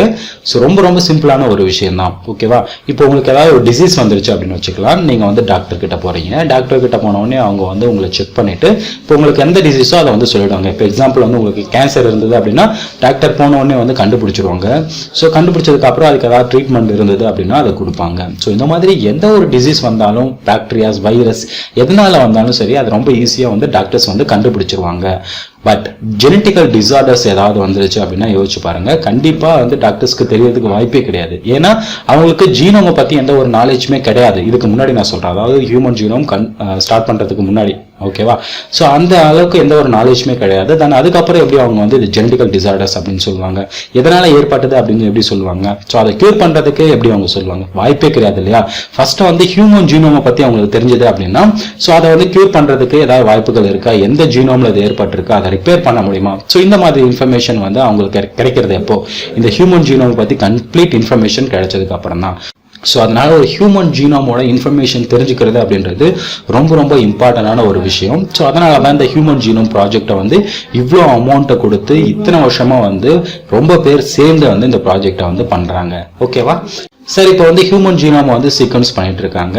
அந்த இன்ஃபர்மேஷன் எல்லாத்தையுமே வந்து பாத்தீங்கன்னா ஸ்டோர் பண்ணணும். ஸோ எப்படி ஸ்டோர் பண்றது, வெறும் பேப்பர் பென்ல எழுதி வைக்க முடியுமா, வாய்ப்பே கிடையாது. ஏன்னா 23 பேர்ஸ் ஆஃப் குரோமோசோம் அதை நம்ம சீக்வன்ஸ் பண்ணோம் அப்படின்னா அதுல இருக்கக்கூடிய இன்ஃபர்மேஷனை மட்டும் கிட்டத்தட்ட 3000 புக்ஸ் வந்து பாத்தீங்கன்னா தேவைப்படும் என்ட்ரு பண்றதுக்கு. அப்ப யோசிச்சு பாருங்க, ஒரு டைம் அந்த டேட்டாவை வந்து நம்ம சேவ் பண்றதுக்கு 3000 புக்ஸ் தேவைப்படுது. ஒவ்வொரு புக்லயுமே வந்து பாத்தீங்கன்னா ஒரு 1000 பேஜ் இருக்கும் அப்படின்றத வந்து நல்லா ஞாபகம் வச்சுக்கோங்க. 1000 பேஜ் இருக்கக்கூடிய புக்ஸ் 3000 புக்ஸ் தேவைப்படுது அப்படின்னு பார்க்கும்போது அது ஒரு பெரிய லைப்ரரியே மாறிடும். அப்போ ஹியூமன்ல இருக்கக்கூடிய சீக்வன்ஸை வந்து ஒரு டைம் பண்ணுறதுக்கே நமக்கு 3000 புக்கு தேவைப்படுது அப்படின்னா அது வேற யாராவது ரிசர்ச் பர்பஸ் கேட்டாங்க அப்படின்னா இதை நம்ம காப்பி பண்ணி கொடுக்கணும், நிறைய ப்ராப்ளம் வரும் இல்லையா. ஸோ அதை வந்து சால்வ் பண்ணணும் அப்படின்றதுக்காக தான் வந்து கம்ப்யூட்டர்ஸை வந்து யூஸ் பண்ண ஆரம்பிச்சாங்க. ஸோ இந்த இன்ஃபர்மேஷன் எல்லாத்தையுமே வந்து கம்ப்யூட்டரில் வந்து ஸ்டோர் பண்ண ஆரம்பிச்சாங்க, அதை அனலைஸ் பண்ண ஆரம்பிச்சாங்க. ஸோ அதுக்கப்புறம் வந்து பார்த்தீங்கன்னா கம்ப்யூட்டேஷனல் டெக்னாலஜி ப்ளஸ் பயாலஜி சேர்ந்து ஒரு புது பிரான்ச்சஸ் வந்து பார்த்தீங்கன்னா ஸ்டார்ட் ஆச்சு. அதுதான் நம்ம வந்து பயோ இன்ஃபர்மேட்டிக்ஸ் அப்படின்னு சொல்கிறோம். நல்லா ஞாபகம் வச்சுக்கோங்க, பயோ இன்ஃபர்மேட்டிக்ஸ் வந்து இந்த அளவுக்கு வளர்ந்ததுக்கு ரீசனே வந்து ஹியூமன் ஜீனோம் ப்ராஜெக்டோட சக்சஸ் தான். இந்த ஹியூமன் ஜீனோம் ப்ராஜெக்ட் இல்லை அப்படின்னா இப்போ வந்து பயோ இன்ஃபர்மேட்டிக்ஸ் இருக்குமா அப்படின்றது டவுட் தான். ஓகேவா. ஸோ இந்த பயோ இன்ஃபர்மேட்டிக்ஸை யூஸ் பண்ணி தான் ஹியூமன் ஜீனோம் ப்ராஜெக்ட்ல சீக்வன்ஸ் பண்ணக்கூடிய இன்ஃபர்மேஷன் எல்லாத்தையுமே நம்ம வந்து ஸ்டோர் பண்ணோம், ரிட்ரைவ் பண்ணோம் அண்ட் அனலைஸ் பண்ணோம். ஓகேவா. தென் ஃபைனலான ஒரு விஷயம் என்ன அப்படின்னு கேட்டிங்கன்னா, இந்த ஹியூமன் ஜீனோம் ப்ராஜெக்டை எப்போ அஃபிஷியலாக வந்து பப்ளிஷ் பண்ணாங்க அப்படின்னு கேட்டிங்கன்னா 2003 தான் வந்து பார்த்தீங்கன்னா பப்ளிஷ் பண்ணுறாங்க. ஹியூமன் ஜீனோம் ப்ராஜெக்டை நாங்கள் முடிச்சிட்டோம் அப்படின்னு சொல்லிட்டு. ஸோ இதுக்கு வந்து 13 வருஷம் ஆச்சு. அப்போ யோசிச்சு பண்ணி பாருங்க இது எந்த அளவுக்கு ஒரு பெரிய ப்ராஜெக்ட் அப்படின்னு சொல்லிட்டு. சரி, இந்த ப்ராஜெக்ட் எப்படி பண்ணாங்க, இதோட பெனிஃபிட் என்ன அப்படின்னு சொல்லிட்டு நம்ம இப்போ பார்க்கலாம். இந்த ப்ராஜெக்டை வந்து பார்த்தீங்கன்னா ஒரு 2 மெத்தடை வந்து ஃபாலோ பண்ணாங்க. ஸோ ஃபர்ஸ்ட் மெத்தட் என்ன அப்படின்னு கேட்டிங்கன்னா எக்ஸ்பிரஸ்டு சீக்வன்ஸ் டேக் அப்படின்ற இந்த மெத்தடில் வந்து பார்த்தீங்கன்னா யூஸ் பண்ணாங்க. அப்படி இந்த மெத்தடில் என்ன பண்ணாங்க அப்படின்னா டிஎன்ஏ வந்து எடுத்துப்போம். இப்போ டிஎன்ஏ இதான் ஒரு டிஎன்ஏ அப்படின்னா அந்த டிஎன்ஏல வந்து டபுள் ஸ்டாண்ட் இருக்கும். ஒரு ஸ்டாண்ட் வந்து பார்த்தீங்கன்னா கோடிங் ரீஜியன், இன்னொரு ஸ்டாண்ட் வந்து பார்த்தீங்கன்னா நான் கோடிங் ரீஜியன். இந்த கோடிங் ரீஜியனில் வந்து பார்த்தீங்கன்னா ஜீன்ஸோட இன்ஃபர்மேஷன் எல்லாமே இருக்கும். ஸோ அதான் வந்து ப்ரோட்டீனை சிந்தசிஸ் பண்ணணும்னா அதான் வந்து இன்ஸ்ட்ரக்ட் பண்ணணும். ஓகேவா. ஸோ எல்லா இன்ஃபர்மேஷனுமே வந்து கோடிங் ரீஜியன் தான் இருக்கும். அதனால அந்த கோடிங் ரீஜியனை மட்டும் நம்ம வந்து சீக்வன்ஸ் பண்ணலாம் அப்படின்ற ஒரு மெத்தட் தான் வந்து இந்த எக்ஸ்பிரஸ்டு சீக்வன்ஸ் டேக் மெத்தட். ஓகேவா. அண்ட் இன்னொரு மெத்தட் வந்து பார்த்தீங்கன்னா சீக்வன்ஸ் அனோட்டேஷன் மெத்தட். இந்த மெத்தட்ல என்னன்னா என்டையர் டிஎன்ஏவும் வந்து நம்ம சீக்வன்ஸ் பண்ணிடலாம் அப்படின்னு சொன்னாங்க. ஸோ அது வந்து சீக்வன்ஸ் அனோட்டேஷன் அப்படின்ற மெத்தட். ஃபைனலாக இந்த 2 மெத்தட்ல வந்து பார்த்தீங்கன்னா சீக்வன்ஸ் அனோட்டேஷன் அப்படின்ற அந்த மெத்தட் தான் வந்து ஃபாலோ பண்ணி டிஎன்ஏ வந்து சீக்வன்ஸ் பண்ணாங்க. என்டையர் டிஎன்ஏ வந்து பார்த்தீங்கன்னா சீக்வன்ஸ் பண்ணிட்டாங்க. சரி, இதை எப்படி சீக்வன்ஸ் பண்ணாங்க அப்படின்றத நம்ம இப்போ பார்க்கலாம். இதை வந்து ஹியூமன்ல தான் பண்ணதால இப்போ ஹியூமன் செல்லை வந்து எடுத்துக்கிட்டாங்க. ஹியூமன் செல்ல இருக்கக்கூடிய டிஎன்ஏ ஃபர்ஸ்ட் வந்து எக்ஸ்ட்ராக்ட் பண்ண ஆரம்பிச்சாங்க. அந்த டிஎன்ஏ வந்து போய் எக்ஸ்ட்ராக்ட் பண்ணிட்டாங்க. இந்த டிஎன்ஏ வந்து சின்ன சின்ன ஃப்ராக்மெண்ட்டாக வந்து பார்த்தீங்கன்னா கட் பண்ணாங்க. எப்படின்னு கேட்டிங்கன்னா ரெஸ்ட்ரிக்ஷன் எண்டோ நியூக்ளியஸ் அப்படின்ற என்சைம் யூஸ் பண்ணி சின்ன சின்ன ஃப்ராக்மெண்ட்டாக வந்து கட் பண்ணாங்க. சரி, எதுக்காக இந்த ஃப்ராக்மெண்ட்டாக கட் பண்ணி அதுக்கப்புறம் வந்து சீக்வன்ஸ் பண்ணாங்க அப்படின்னு கேட்டிங்கன்னா, இப்போ வந்து ஒரு டிஎன்ஏ எடுத்துக்கலாம், ரொம்ப நீளமான ஒரு டிஎன்ஏ. இந்த டிஎன்ஏல இன்ஃபர்மேஷன் எப்படி இருக்குன்னு பார்த்தீங்கன்னா ATGC அப்படின்ற இந்த 4 லெட்டர் தான் வந்து பார்த்தீங்கன்னா கண்டினியூஸாக இருந்து போயிட்டே இருக்கும். அது வந்து மாறி மாறி வந்துட்டே இருக்கும். ஓகேவா. இந்த இன்ஃபர்மேஷனை நம்ம சீக்வன்ஸ் பண்ணிட்டே இருக்கும்போது ஏதாவது ஒரு சின்ன தப்பு வந்தாலும் நம்ம ஃபர்ஸ்ட் ஸ்டார்டிங்ல இருந்து மறுபடியும் சீக்வன்ஸ் பண்ணணும். ஸோ அந்த மாதிரி எந்த ஒரு ப்ராப்ளமும் வரக்கூடாது அப்படின்றதுக்காக தான் இந்த டிஎன்ஏ வந்து சின்ன சின்ன ஃப்ராக்மெண்ட்டாக வந்து கட் பண்ணி இந்த ஒவ்வொரு ஃப்ராக்மெண்ட்டையும் நம்ம வந்து ரீட் பண்ணி அது எல்லாத்தையுமே வந்து ஒன்றா ஆம்பிளிஃபை பண்ணி ஒரு கம்ப்ளீட் டேட்டாவை வந்து பார்த்தீங்கன்னா கொண்டு வந்துடலாம். ஸோ அதுக்காக தான் வந்து இந்த டிஎன்ஏ வந்து சின்ன சின்ன ஃப்ராக்மெண்ட்டாக வந்து கட் பண்ணாங்க. ஸோ இந்த கட் பண்ண இந்த ஒரு பீஸை எடுத்து நம்ம ரிசர்ச் பண்ணிட்டே இருப்போம். அதில் ஏதாவது ஒரு சின்ன ப்ராப்ளம் வந்து இந்த ஒரு பீஸ் வீணாயிடுச்சு அப்படின்னா நம்ம மறுபடியும் இந்த பீஸுக்காக இந்த செல்ல இருந்து மறுபடியும் டிஎன்ஏ எக்ஸ்ட்ராக்ட் பண்ணணும்னு நினைச்சிக்கலாம். அந்த மாதிரி பண்ணவே கூடாது.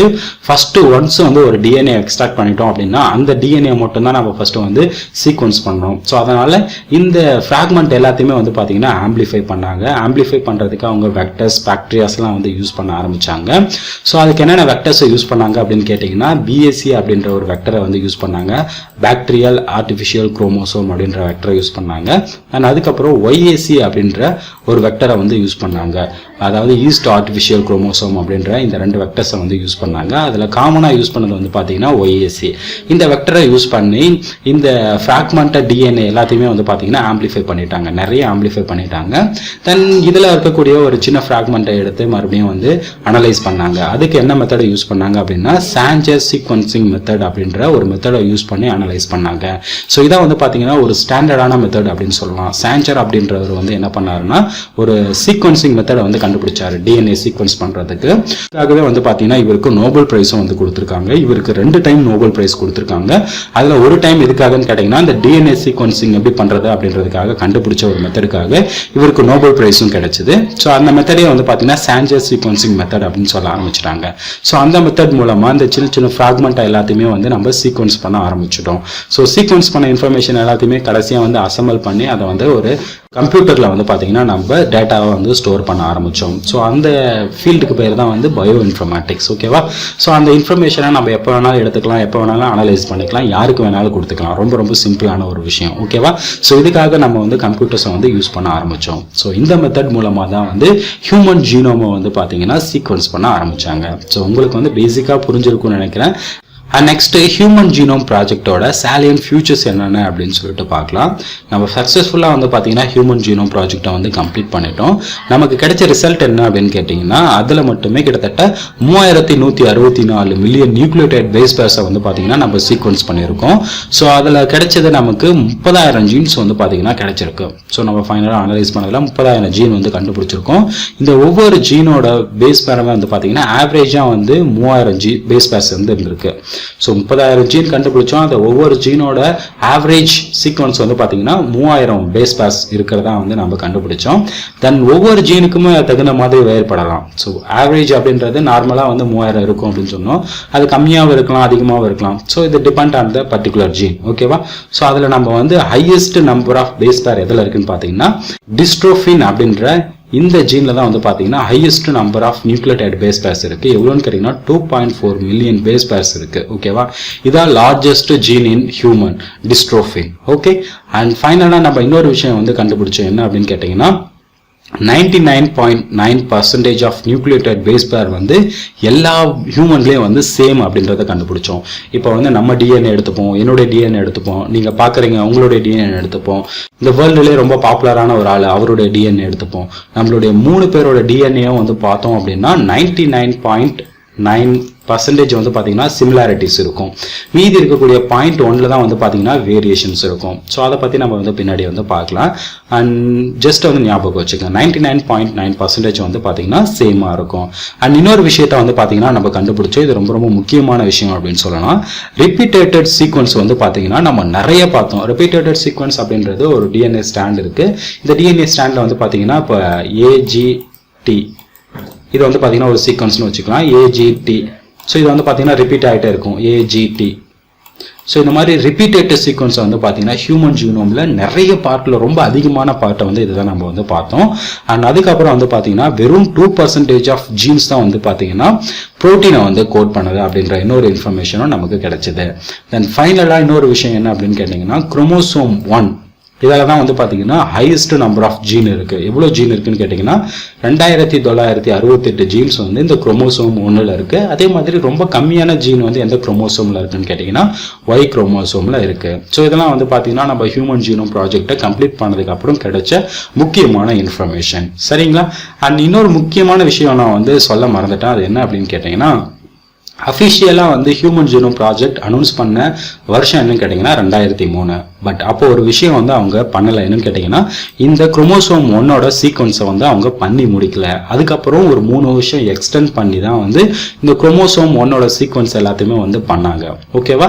ஸோ அஃபிஷியலாக வந்து 2003 அப்படின்னு சொன்னாலும் கம்ப்ளீட் சீக்வன்ஸை வந்து பார்த்தீங்கன்னா 2006 தான் வந்து ரிலீஸ் பண்ணாங்க. ஸோ அப்போ தான் வந்து இந்த குரோமோசோம் 1ஓட சீக்வன்ஸை வந்து கம்ப்ளீட் பண்ணி முடிச்சாங்க. ஸோ இதெல்லாம் வந்து பார்த்தீங்கன்னா ரொம்ப இம்பார்ட்டன்டான ஃபியூச்சர் அப்படின்னு சொல்லலாம் ஹியூமன் ஜீனோம் சீக்வன்ஸில். சரி, நம்ம இந்த ஹியூமன் ஜீனோம் ப்ராஜெக்டோட பெனிஃபிட்ஸ் என்னென்ன அப்படின்னு சொல்லிட்டு பார்க்கலாம். அதாவது நமக்கு என்ன பெனிஃபிட் அப்படின்றத பார்க்கலாம். அண்ட் ஃபர்ஸ்ட் நான் சொன்ன மாதிரி தான் ஜெனட்டிக் டிசார்டர்ஸை வந்து கண்டுபிடிக்கிறதுக்கு இந்த ஹியூமன் ஜீனோம் ப்ராஜெக்ட் ரொம்பவுமே உதவியா இருக்கு. ஏதாவது ஜெனட்டிக் லெவலில் ஏதாவது மாற்றம் ஏற்பட்டுச்சு அப்படின்னா அது எந்த இடத்துல ஏற்பட்டிருக்கு, அதை சரி செய்ய முடியுமா? ஸோ ஃபர்ஸ்ட் அதை கண்டுபிடிக்கிறதுக்கே வந்து பார்த்தீங்கன்னா நமக்கு ஹியூமன் ஜீனோம் சீக்வன்ஸ் வந்து தேவைப்பட்டுச்சு. நம்ம கிட்ட இப்போ ஹியூமன் ஜீனோம் சீக்வன்ஸ் இருக்கு. யாருக்காவது வந்து பார்த்தீங்கன்னா ஜெனட்டிக் லெவலில் ஏதாவது டிசார்டர்ஸ் ஏற்பட்டுச்சு அப்படின்னா ஸோ அதை வந்து ஈஸியா அந்த சீக்வன்ஸோட கம்பேர் பண்ணி நம்ம எந்த இடத்துல ஏற்பட்டிருக்கு அப்படின்றத நம்ம வந்து கண்டுபிடிச்சிடலாம். அதுக்கப்புறம் இன்னொரு விஷயம் என்ன அப்படின்னு கேட்டீங்கன்னா அந்த டிசார்டர்ஸ்க்கு ஏதாவது ட்ரீட்மெண்ட் பண்ண முடியுமா? ட்ரீட்மெண்ட் பண்ண முடிஞ்சது அப்படின்னா ஆர்டிஎன்ஏ டெக்னாலஜி மூலமா அதை நம்ம வந்து சரிப்படுத்துறதுக்கான வாய்ப்புகள் இருக்கு.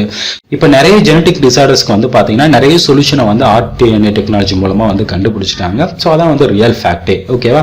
தென் அதுக்கப்புறம் இப்போ ஏதாவது ஜெனட்டிக் டிசார்டர்ஸ் ஏதாவது இருக்கு அப்படின்னா அதை நம்ம குழந்தைக்கு வராம தடுக்கலாம். இப்போ நமக்கு ஏதாவது டிசார்டர்ஸ் இருக்கு, நமக்கு ஏதாவது டிசீஸ் இருக்கு அப்படின்னா நம்ம குழந்தைக்கு வராம தடுக்கலாம். ஸோ இந்த மாதிரி வந்து நம்ம ப்ரிவென்ட் பண்றதுக்கும் வந்து இந்த ஹியூமன் ஜீனோம் ப்ராஜெக்ட் வந்து ஹெல்ப்ஃபுல்லா இருக்கு. தென் இன்னொரு ஃபைனலான ஒரு விஷயம் என்ன அப்படின்னு கேட்டீங்கன்னா ஃபாரன்சிக் சயின்ஸில் வந்து இந்த ஹியூமன் ஜீனோம் டேட்டாபேஸ் வந்து ரொம்பவுமே உபயோகமாக இருக்குது. குறிப்பாக சொல்லணும் அப்படின்னா DNA finger printing technology. So இந்த டிஎன்ஏ ஃபிங்கர் பிரிண்டிங் டெக்னாலஜியில் வந்து பார்த்தீங்கன்னா ஹியூமன் ஜீனோம் டேட்டாபேஸ் தான் வந்து ரொம்பவுமே உபயோகமாக இருக்குது. அண்ட் நம்ம நெக்ஸ்ட் வீடியோவில் வந்து இந்த டிஎன்ஏ ஃபிங்கர் பிரிண்டிங் டெக்னாலஜியை பற்றி தான் நம்ம பார்க்க போகிறோம். ஸோ அதனால் இன்னைக்கு இந்த வீடியோவில் இவ்வளோ தான். இதில் உங்களுக்கு ஏதாவது டவுட் இருந்ததுன்னா மறக்காமல் கீழே கமெண்ட் பண்ணுங்கள். நம்ம அடுத்த ஒரு நல்ல வீடியோவில் சந்திக்கலாம். தேங்க்யூ ஃபார் வாட்சிங் கைஸ். பாய்.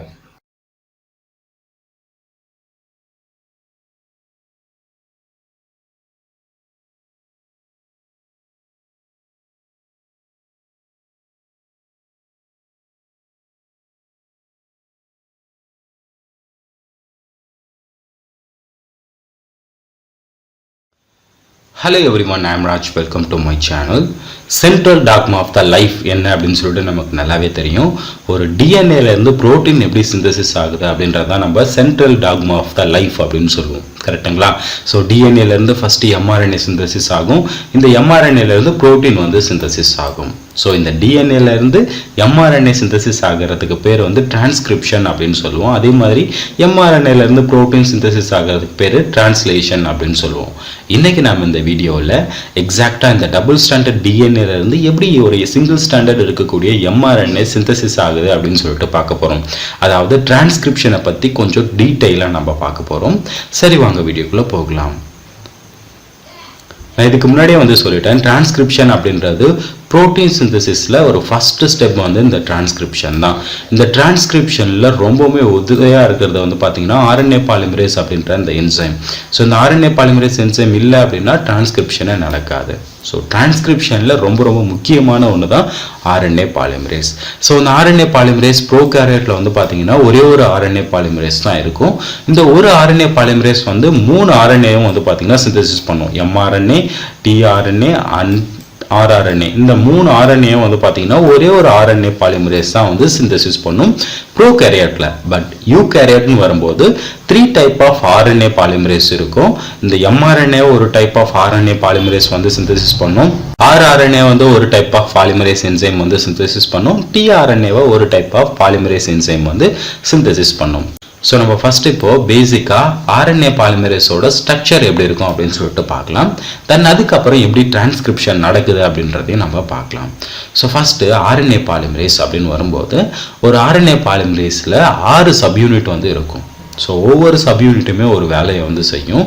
ஸோ ஃபஸ்ட்டு வந்து பார்த்தீங்கன்னா 2 ஆல்ஃபா சப்யூனிட் இருக்கும். ஸோ பார்க்கறதுக்கு ஒரே மாதிரி இருக்கும். இந்த ஆல்ஃபா சப்யூனிட் என்ன பண்ணும் அப்படின்னா எந்த டிஎன்ஏ வந்து டிரான்ஸ்கிரைப் பண்ணணும் அப்படின்னு சொல்லிட்டு சொல்கிறதை கண்டுபிடிக்கிறதே வந்து பார்த்தீங்கன்னா இந்த 2 ஆல்ஃபா சைட் தான். இங்கே ஒரு ஆல்ஃபா சைட், இந்த ஒரு ஆல்ஃபா சைட்.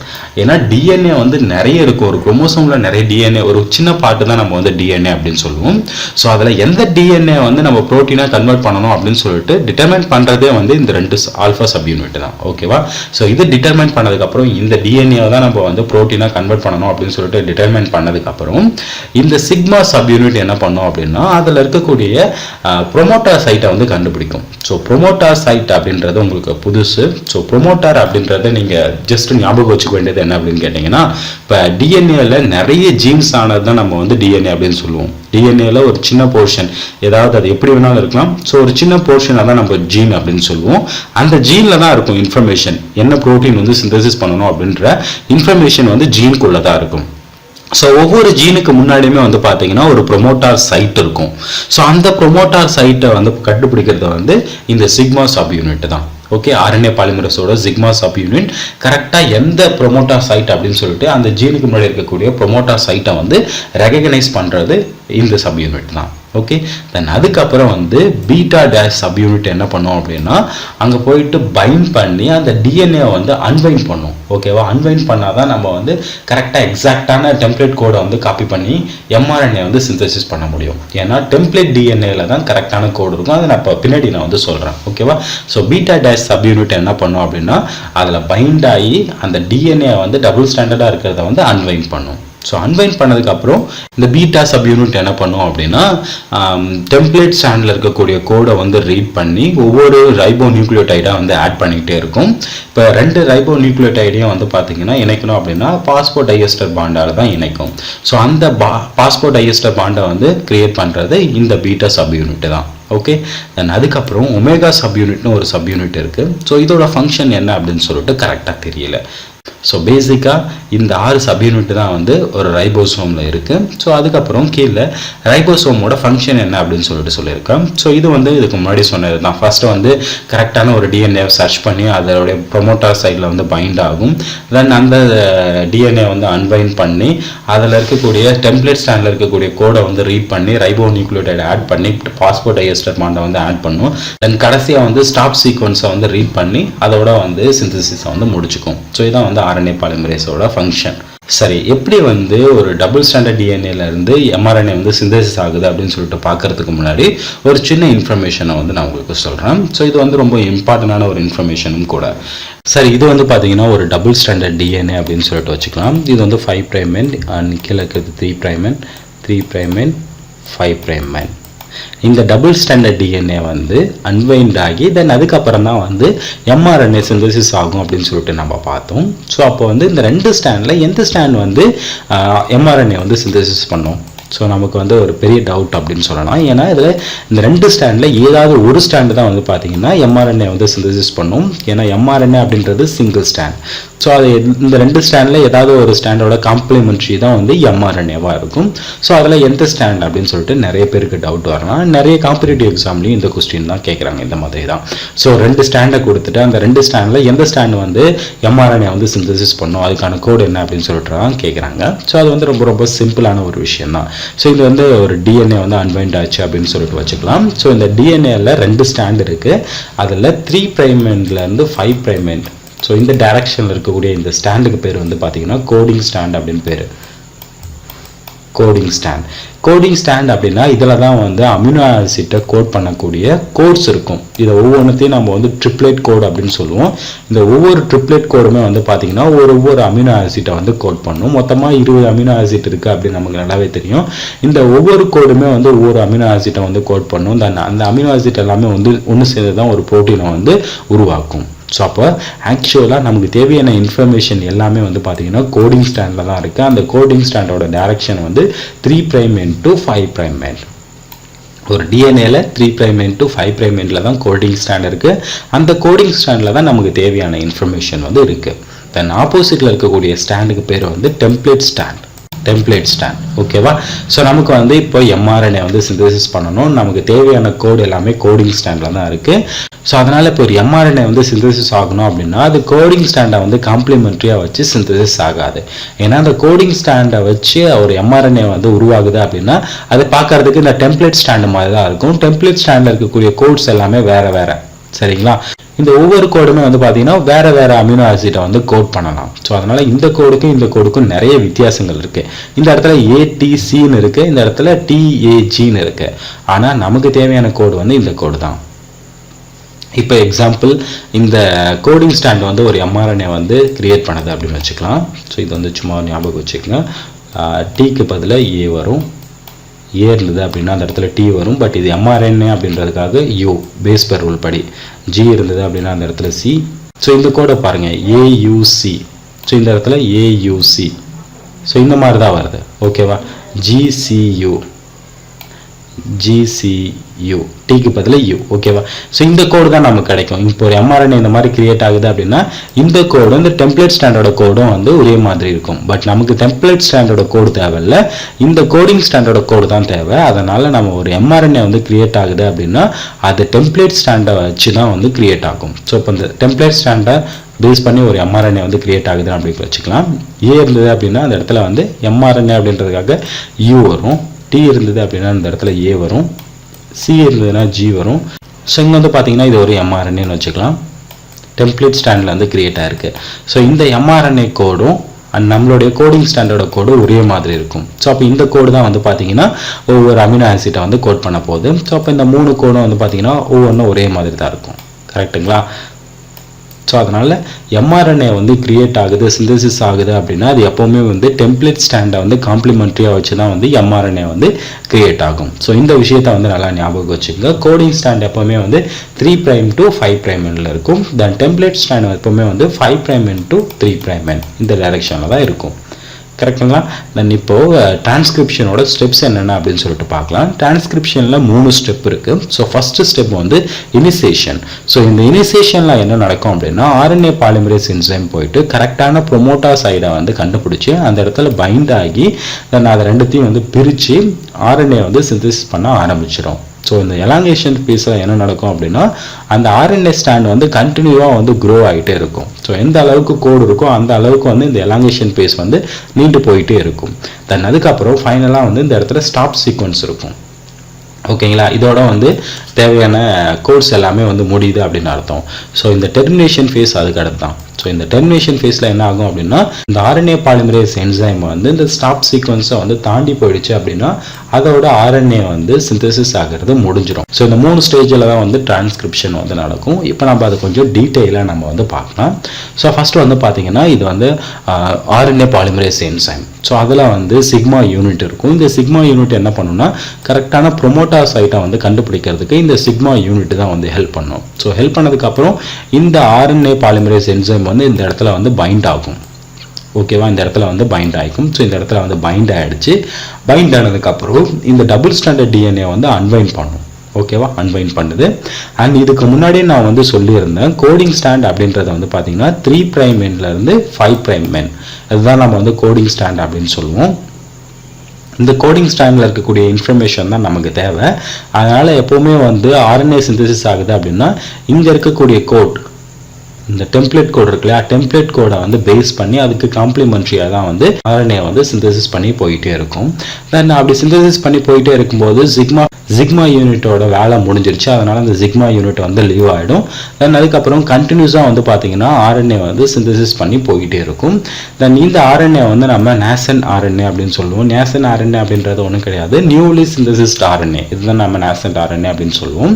ஸோ இதான் வந்து எலாங்கேஷன் ஃபேஸ். எலாங்கேஷன் ஃபேஸ் அப்படின்றது கண்டினியூஸாக வந்து எந்த அளவுக்கு கோடு இருக்கோ அந்த அளவுக்கு வந்து RNA வந்து சிந்தசிஸ் ஆகி போயிட்டே இருக்கும். தென் ஃபைனலாக இந்த இடத்துல வந்து ஸ்டாப் கோட் இருக்குது அப்படின்னு வச்சுக்கலாம், ஸ்டாப் சீக்வன்ஸ். ஓகேவா? அந்த ஸ்டாப் சீக்வன்ஸை வந்து இந்த RNA பாலிமரேஸ் என்சைம் தாண்டி போயிடுச்சு அப்படின்னா அதோட வந்து ஸ்டாப் ஆகிடும். ஸோ இது வரைக்கும் வந்து RNA சிந்தசிஸ் ஆகிறது வந்து ஸ்டாப் ஆகிடும். இதுதான் நம்ம வந்து டெர்மினேஷன் ஃபேஸ் அப்படின்னு சொல்கிறோம். தென் அதுக்கப்புறம் இந்த mRNA வந்து ப்ரோட்டீன் சிந்தசிஸ் பண்ணுறதுக்கு வெளியே சைட்டோபிளாசத்துக்கு வந்து போகும். ஸோ அந்த இடத்துல என்ன நடக்குது அப்படின்றத வந்து நம்ம டிரான்ஸ்லேஷனில் வந்து பார்க்கலாம். ஸோ இதான் வந்து ரொம்ப சிம்பிளான ஸ்டெப் எப்படி வந்து mRNA வந்து சிந்தசிஸ் ஆகுது அப்படின்னு சொல்லிட்டு. ஸோ இதில் உங்களுக்கு ஏதாவது டவுட் இருந்ததுன்னா கீழே கமெண்ட் பண்ணுங்கள். நம்ம அடுத்த ஒரு நல்ல வீடியோவில் சந்திக்கலாம். தேங்க்யூ ஃபார் வாட்சிங் கைஸ். பாய்.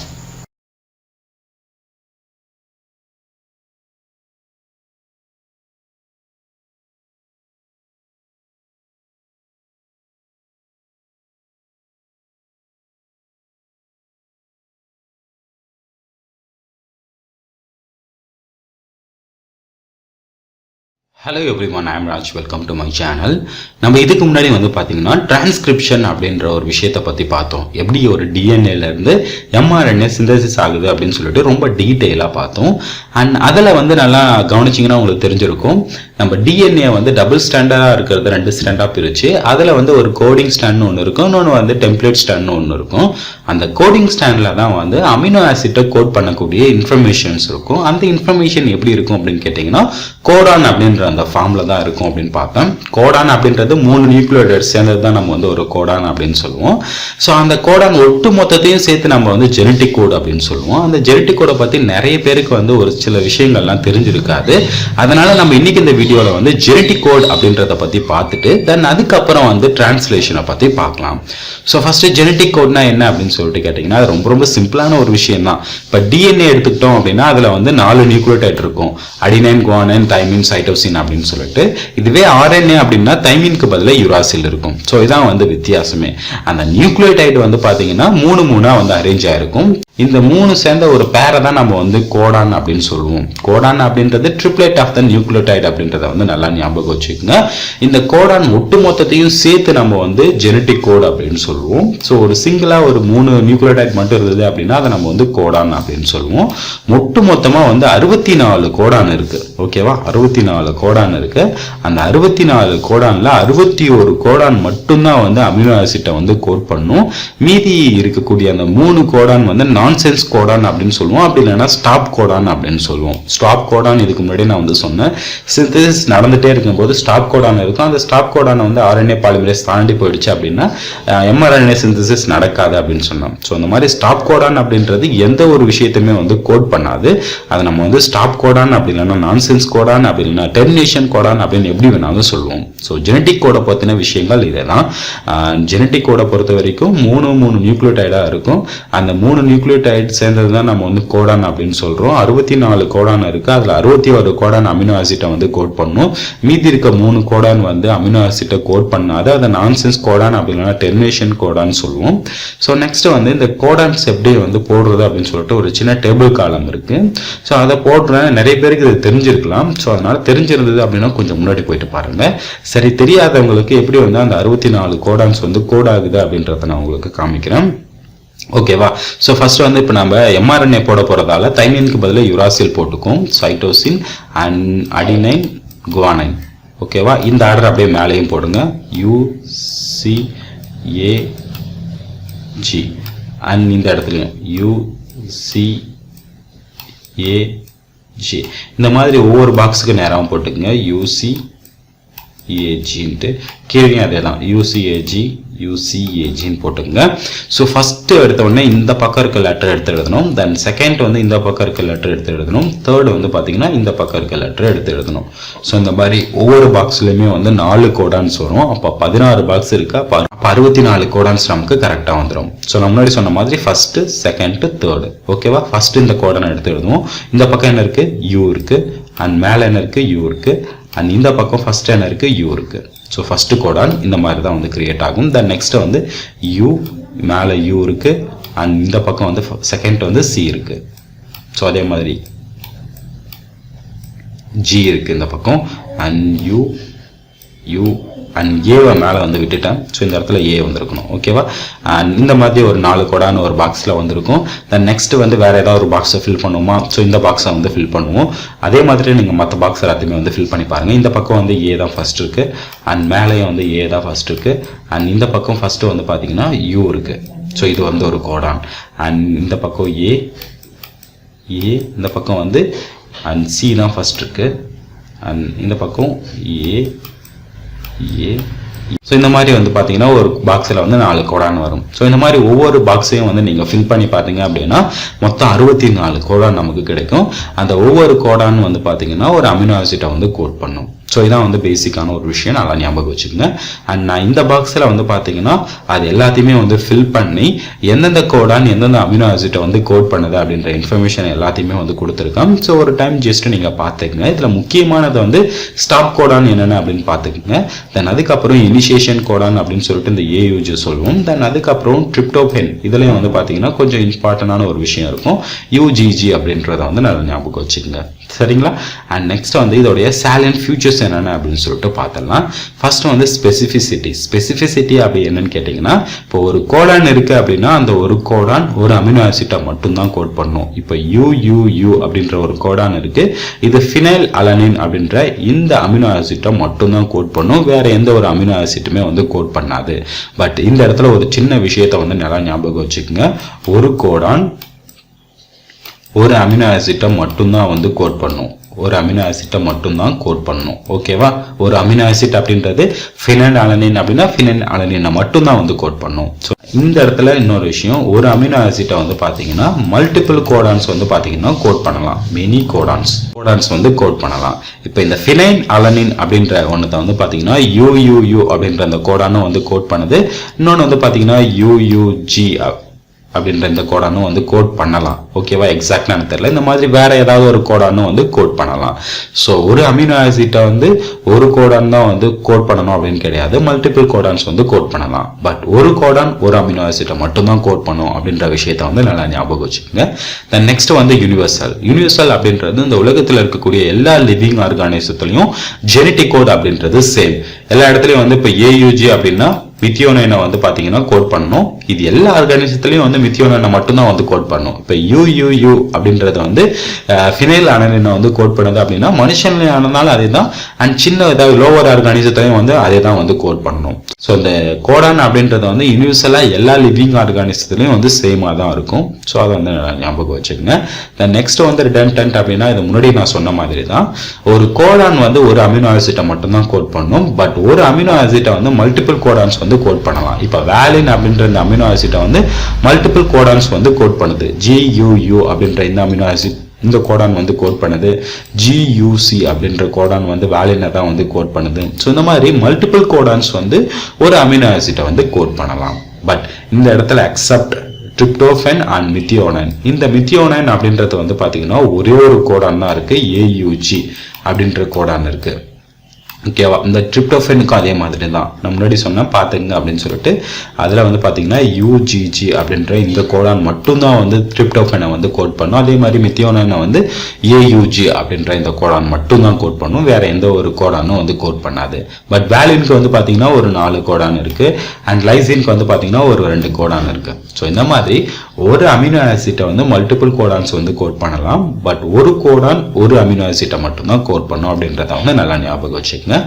நெக்ஸ்ட் வந்து ஓவர்லாப்பிங். சரி, இது வந்து பார்த்தீங்கன்னா ஒரு mRNA அப்படின்னு வச்சுக்கலாம். அந்த mRNA வந்து நிறைய நியூக்ளியோடைட் இருக்கும். இது வந்து ஒரு நியூக்ளியோடைட் அப்படின்னு வச்சுக்கலாம். இந்த 3 நியூக்ளியோடைட் சேர்ந்தது தான் நம்ம வந்து ஒரு கோடான் அப்படின்னு சொல்லுவோம். ஸோ இந்த இடத்துல வந்து ஒரு நியூக்ளியோடைடை விட்டுட்டு அதுக்கு அடுத்து இருக்க 3 நியூக்ளியோடைட் சேர்ந்து ஒரு கோடானை வந்து ஃபார்ம் பண்ணணும்னா கிடையாது. இந்த மாதிரி ஓவர்லாப்பிங்காக வந்து இதில் ஆகாது. ஸ்டார்டிங் பாயிண்ட்ல இருந்து நம்ம நல்லா பார்க்கணும். ஸ்டார்டிங்ல இருக்க நியூக்ளியோடைட்ல இருந்து அதுக்கு அடுத்து இருக்கக்கூடிய 3 நியூக்ளியோடைட் சேர்த்து தான் வந்து பார்த்தீங்கன்னா ஒரு கோடான். ஸோ இந்த மாதிரி தான் வந்து கோடான் எப்பவுமே இருக்கும். எப்பவுமே வந்து ஓவர்லாப்பிங் ஆகாது அப்படின்ற விஷயத்தை வந்து நல்லா ஞாபகம் வச்சுக்கோங்க. நெக்ஸ்ட் வந்து நான்சென்ஸ் கோடான். நான்சென்ஸ் கோடான் அப்படின்றது 3 கோடான் வந்து நான்சென்ஸ் கோடான் அப்படின்னு சொன்னா, அப்படி இல்லைன்னா டெர்மினேஷன் கோடான், அப்படி இல்லைன்னா ஸ்டாப் கோடான். இதுக்கு வந்து நிறைய பேர் இருக்கு. ஸோ இதை வந்து என்னென்னு கேட்டிங்கன்னா UAA அப்படின்றது ஒரு ஸ்டாப் கோடான், UAG அப்படின்றது ஒரு ஸ்டாப் கோடான், UGA அப்படின்றது ஒரு ஸ்டாப் கோடான். இது 3 மட்டும்தான் ஸ்டாப் கோடான். ஒரு சீக்வன்ஸ் வந்து முடியணும் அப்படின்னா இது 3த்துல ஏதாவது ஒரு கோடானால தான் வந்து முடியும். வேற எதனாலையுமே வந்து முடியாது. AUG, GAC, CAC அந்த மாதிரிலாம் எதுவுமே வந்து முடியாது. எப்பவுமே வந்து இந்த 3 ஸ்டாப் கோடான்ல ஏதாவது ஒரு கோடான் தான் வந்து ஒரு RNA ஆகட்டும் ஒரு DNA ஆகட்டும் முடியறது வந்து இந்த மாதிரி தான் வந்து முடியும். ஓகேவா? அண்ட் இதுல வந்து பாத்தீங்கன்னா எந்த ஒரு அமினோ ஆசிட்டுமே வந்து கோட் பண்ணாது. நான் முன்னாடி சொன்ன மாதிரி இப்போ புரோட்டீன் சிந்தசிஸ் அப்ப mRNAல வந்து இந்த கோடான் இருக்கு, ஸ்டாப் கோடான் இருக்கு அப்படின்னா ரைபோசோம் அதை பாஸ் பண்ணும்போது எந்த ஒரு கோடுமே வந்து கோட் பண்ணாது. ஸோ அதோட வந்து முடிஞ்சிருச்சு அப்படின்னு அர்த்தம். அதோட வந்து ஒரு புரோட்டீன் சிந்தசிஸ் முடிஞ்சிருச்சு. ஸோ இந்த ஸ்டாப் கோடான் அப்படின்றது கடைசியில் இருக்கும். 3 கோடான் தான் இருக்கு. ஸோ அதை ஸ்டாப் கோடான், டெர்மினேட் கோடான் அப்படின்னா நான்சென்ஸ் கோடான் அப்படின்னு சொல்லுவோம். இது 3மே வந்து ஸ்டாப் பண்றது கடைசியில் இருக்கிறது அப்படின்றத வந்து ஞாபகம் வச்சுக்கோங்க. நெக்ஸ்ட் வந்து இனிஷியேட்டர் கோடான். இனிஷியேட்டர் கோடான் அப்படின்றது மோஸ்ட்லி எல்லா லிவிங் ஆர்கானிசத்திலையும் AUG தான் இருக்கும். இந்த AUG அப்படின்ற அந்த கோடான் வந்து மித்தியோனைனை வந்து கோட் பண்ணும். எப்பவுமே வந்து ஒரு புரோட்டீன் சிந்தசிஸ் அப்ப AUG அப்படின்ற இந்த மித்தியோனைன் தான் வந்து ஃபர்ஸ்ட் அமினோ ஆசிட்டா வந்து ஆட் பண்ணுமே. எல்லா மோஸ்ட்லி எல்லா லிவிங் ஆர்கானிசத்திலையும் AUG தான் வந்து இனிஷியேட்டர் கோடான். AUG வந்து மித்தியோனைனை வந்து கோட் பண்ணும் அப்படின்ற விஷயத்தை வந்து நல்லா ஞாபகம் வச்சுக்கோங்க. சம் கேஸ் ஒரு சில லிவிங் ஆர்கானிசத்துல வந்து GUG வந்து இனிஷியேட்டர் கோடான் அப்படின்னு சொல்றாங்க. பட் மோஸ்ட்லி எல்லா இடத்துலயும் இருக்கிறது வந்து AUG தான். AUG தான் ஃபர்ஸ்ட் இடத்துல வந்து ஆட் ஆகும். அதுக்கப்புறம் தான் மற்ற அமினோ ஆசிட் ஆட் ஆகி ஒரு புரோட்டீன் வந்து சிந்தசிஸ் ஆகும். ஓகேவா? ஸோ இவ்வளவுதான் வந்து ஜெனடிக் கோடை பத்தின இன்ஃபர்மேஷன். மோஸ்ட்லி உங்களுக்கு புரிஞ்சிருக்கும் அப்படின்னு நினைக்கிறேன். அண்ட் இதுல உங்களுக்கு ஏதாவது டவுட் இருந்ததுன்னா மறக்காம கீழே கமெண்ட் பண்ணுங்க. நம்ம அடுத்த ஒரு நல்ல வீடியோல சந்திக்கலாம். தேங்க்யூ ஃபார் வாட்சிங் கைஸ். பாய்.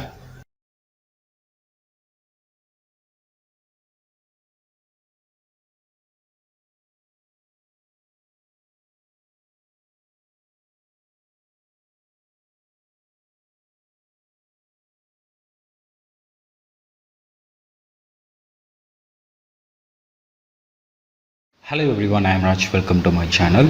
நம்ம லாஸ்ட் கிளாஸில் வந்து பார்த்தீங்கன்னா கிரிஃப்த் எக்ஸ்பெரிமெண்ட்டை வந்து பார்த்தோம், சரிங்களா? அண்ட் நம்ம இன்றைக்கி இந்த வீடியோவில் என்ன பார்க்க போகிறோம் அப்படின்னா ஹார்ஷே அண்ட் சேஸ் இவங்களுடைய எக்ஸ்பெரிமெண்ட்டை பற்றி பார்க்க போகிறோம். ஸோ DNA தான் ஜெனட்டிக் மெட்டீரியல் அப்படின்றதுல இவங்களுடைய எக்ஸ்பெரிமெண்ட் வந்து ரொம்ப ரொம்ப முக்கியமானது, சரிங்களா? ஸோ அதனால் இந்த வீடியோவில் நம்ம கிளியராக ஹார்ஷே அண்ட் சேஸோட எக்ஸ்பெரிமெண்ட்டை பற்றி பார்க்கலாம். ஹார்ஷே அண்ட் சேஸ் அப்படின்றவங்க வந்து பார்த்தீங்கன்னா 1952 பேக்டீரியோ பேஜை வச்சு பார்த்தீங்கன்னா ஒரு எக்ஸ்பெரிமெண்ட் வந்து பண்ணுறாங்க. ஸோ அதுக்கு முன்னாடி பாக்டீரியோபேஜ் எப்படி இருக்கும் அப்படின்னு சொல்லிட்டு சிம்பிளாக என்னால் முடிஞ்ச அளவுக்கு ஒரு டயக்ராம் வரைகிறேன். ஸோ இங்கே வந்து பாருங்கள், இந்த மாதிரி இருக்கும். அண்ட் இங்கேருந்து ஒரு டைல் மாதிரி ஒரு ரீஜன் வந்திருக்கும். கீழே வந்து ஒரு பிளேட் ஸ்ட்ரக்சர் இருக்கும். அண்ட் இதில் இருந்து நிறைய இந்த மாதிரி கால் மாதிரி இருக்கும். ஓகேங்களா? ஸோ வெளியில் இருக்கு இல்லையா, ஸோ இந்த இடத்துல வந்து பார்த்திங்கன்னா ஒரு ப்ரோட்டீன் கோட்டிங் இருக்கும். ஓகே, நல்லா ஒரு பெரிய திக்கான ஒரு ப்ரோட்டீன் கோட்டிங் இருக்கும். அண்ட் உள்ளே வந்து பார்த்திங்கன்னா ஜெனட்டிக் மெட்டீரியல் டிஎன்ஏ இருக்கும். சரிங்களா? இதான் பார்க்குறதுக்கு சிம்பிளான ஒரு ஸ்ட்ரக்சர். என்னால் கரெக்டாக வரைய முடியலாலும் எக்ஸாக்டாக வரைய முடியலனாலும் லைட்டாக இந்த மாதிரி நல்லா புரிஞ்சுக்கணும். வெளியில் இருக்கிறது வந்து ப்ரோட்டீன் கோட்டிங் அண்ட் உள்ளே இருக்கிறது வந்து ஜெனட்டிக் மெட்டீரியல். அண்ட் இந்த மாதிரி ஒரு ஸ்ட்ரக்சரில் தான் இருக்கும் பாக்டீரியோபாஜ். சரிங்களா?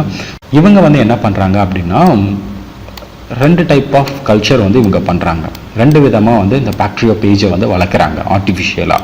ஸோ ஒரு கல்ச்சர் மீடியம் எடுத்துக்கிறாங்க. இந்த கல்ச்சர் மீடியத்தில் வந்து பார்த்தீங்கன்னா ரேடியோ ஆக்டிவ் பாஸ்பேட்டை வந்து பார்த்தீங்கன்னா போடுறாங்க. ரேடியோ ஆக்டிவ் பாஸ்பேட் மீடியம் வந்து ஊற்றுறாங்க. அண்ட் இந்த பக்கம் இருக்கிறதுல வந்து பார்த்தீங்கன்னா ரேடியோ ஆக்டிவ் சல்ஃபர் இருக்கக்கூடிய மீடியத்தை வந்து ஊற்றுறாங்க. ஸோ இதில் வந்து பார்த்தீங்கன்னா மறுபடியும் இந்த பாக்டீரியோபேஜை வந்து பார்த்தீங்கன்னா எடுத்து உள்ளே போட்டு வளர்க்குறாங்க. ஓகேங்களா? இதுக்குள்ளே போட்டு வளர்க்குறாங்க. ஸோ இது வந்து பார்த்தீங்கன்னா இந்த மீடியத்தில் இருக்கக்கூடிய சாப்பாடெல்லாம் சாப்பிட்டு நல்லா வளருது, நிறைய வளருது. ஓகேங்களா? அதே மாதிரி இதுவும் இந்த மீடியத்தில் இருக்கக்கூடிய சாப்பாடை வந்து சாப்பிட்டு வளருது. ஆனால் நம்ம இந்த இடத்துல என்ன போட்டோம், ரேடியோ ஆக்டிவ் இருக்கக்கூடிய பாஸ்பரஸை வந்து பார்த்தீங்கன்னா மீடியத்துக்குள்ளே போட்டோம். அண்ட் இந்த இடத்துல வந்து ரேடியோ ஆக்டிவ் சல்ஃபர் இருக்கக்கூடிய மீடியத்தை நம்ம போட்டோம். ஸோ அப்போ அதை சாப்பிட்ற இந்த பாக்டீரியோபேஜ் எப்படி இருக்கும், ரேடியோ ஆக்டிவ் பாஸ்பரஸ் வந்து பார்த்தீங்கன்னா இந்த பாக்டீரியாக்குள்ளே இருக்கும். இந்த பாக்டீரியோபேஜ்குள்ளே இருக்கும். ஸோ இதை தான் நல்லா சாப்பிட்டு வளர்ந்தது. அதனால் இதுக்குள்ளே வந்து பார்த்தீங்கன்னா ரேடியோ ஆக்டிவ் பாஸ்பரஸ் வந்து பார்த்தீங்கன்னா இருக்கும். ஓகேவா? பாஸ்பரஸ் அப்படின்றது ஒன்றும் கிடையாது, டிஎன்ஏவில் வந்து இருக்கக்கூடியது தான் பாஸ்பேட் அப்படின்னு சொல்லிட்டு தனியாகவே ஒரு குரூப்பே இருக்குது. ஸோ அதனால் இந்த பாஸ்பரஸ் வந்து பார்த்தீங்கன்னா டிஎன்ஏ கூட வந்து பைண்ட் ஆகிருக்கும்.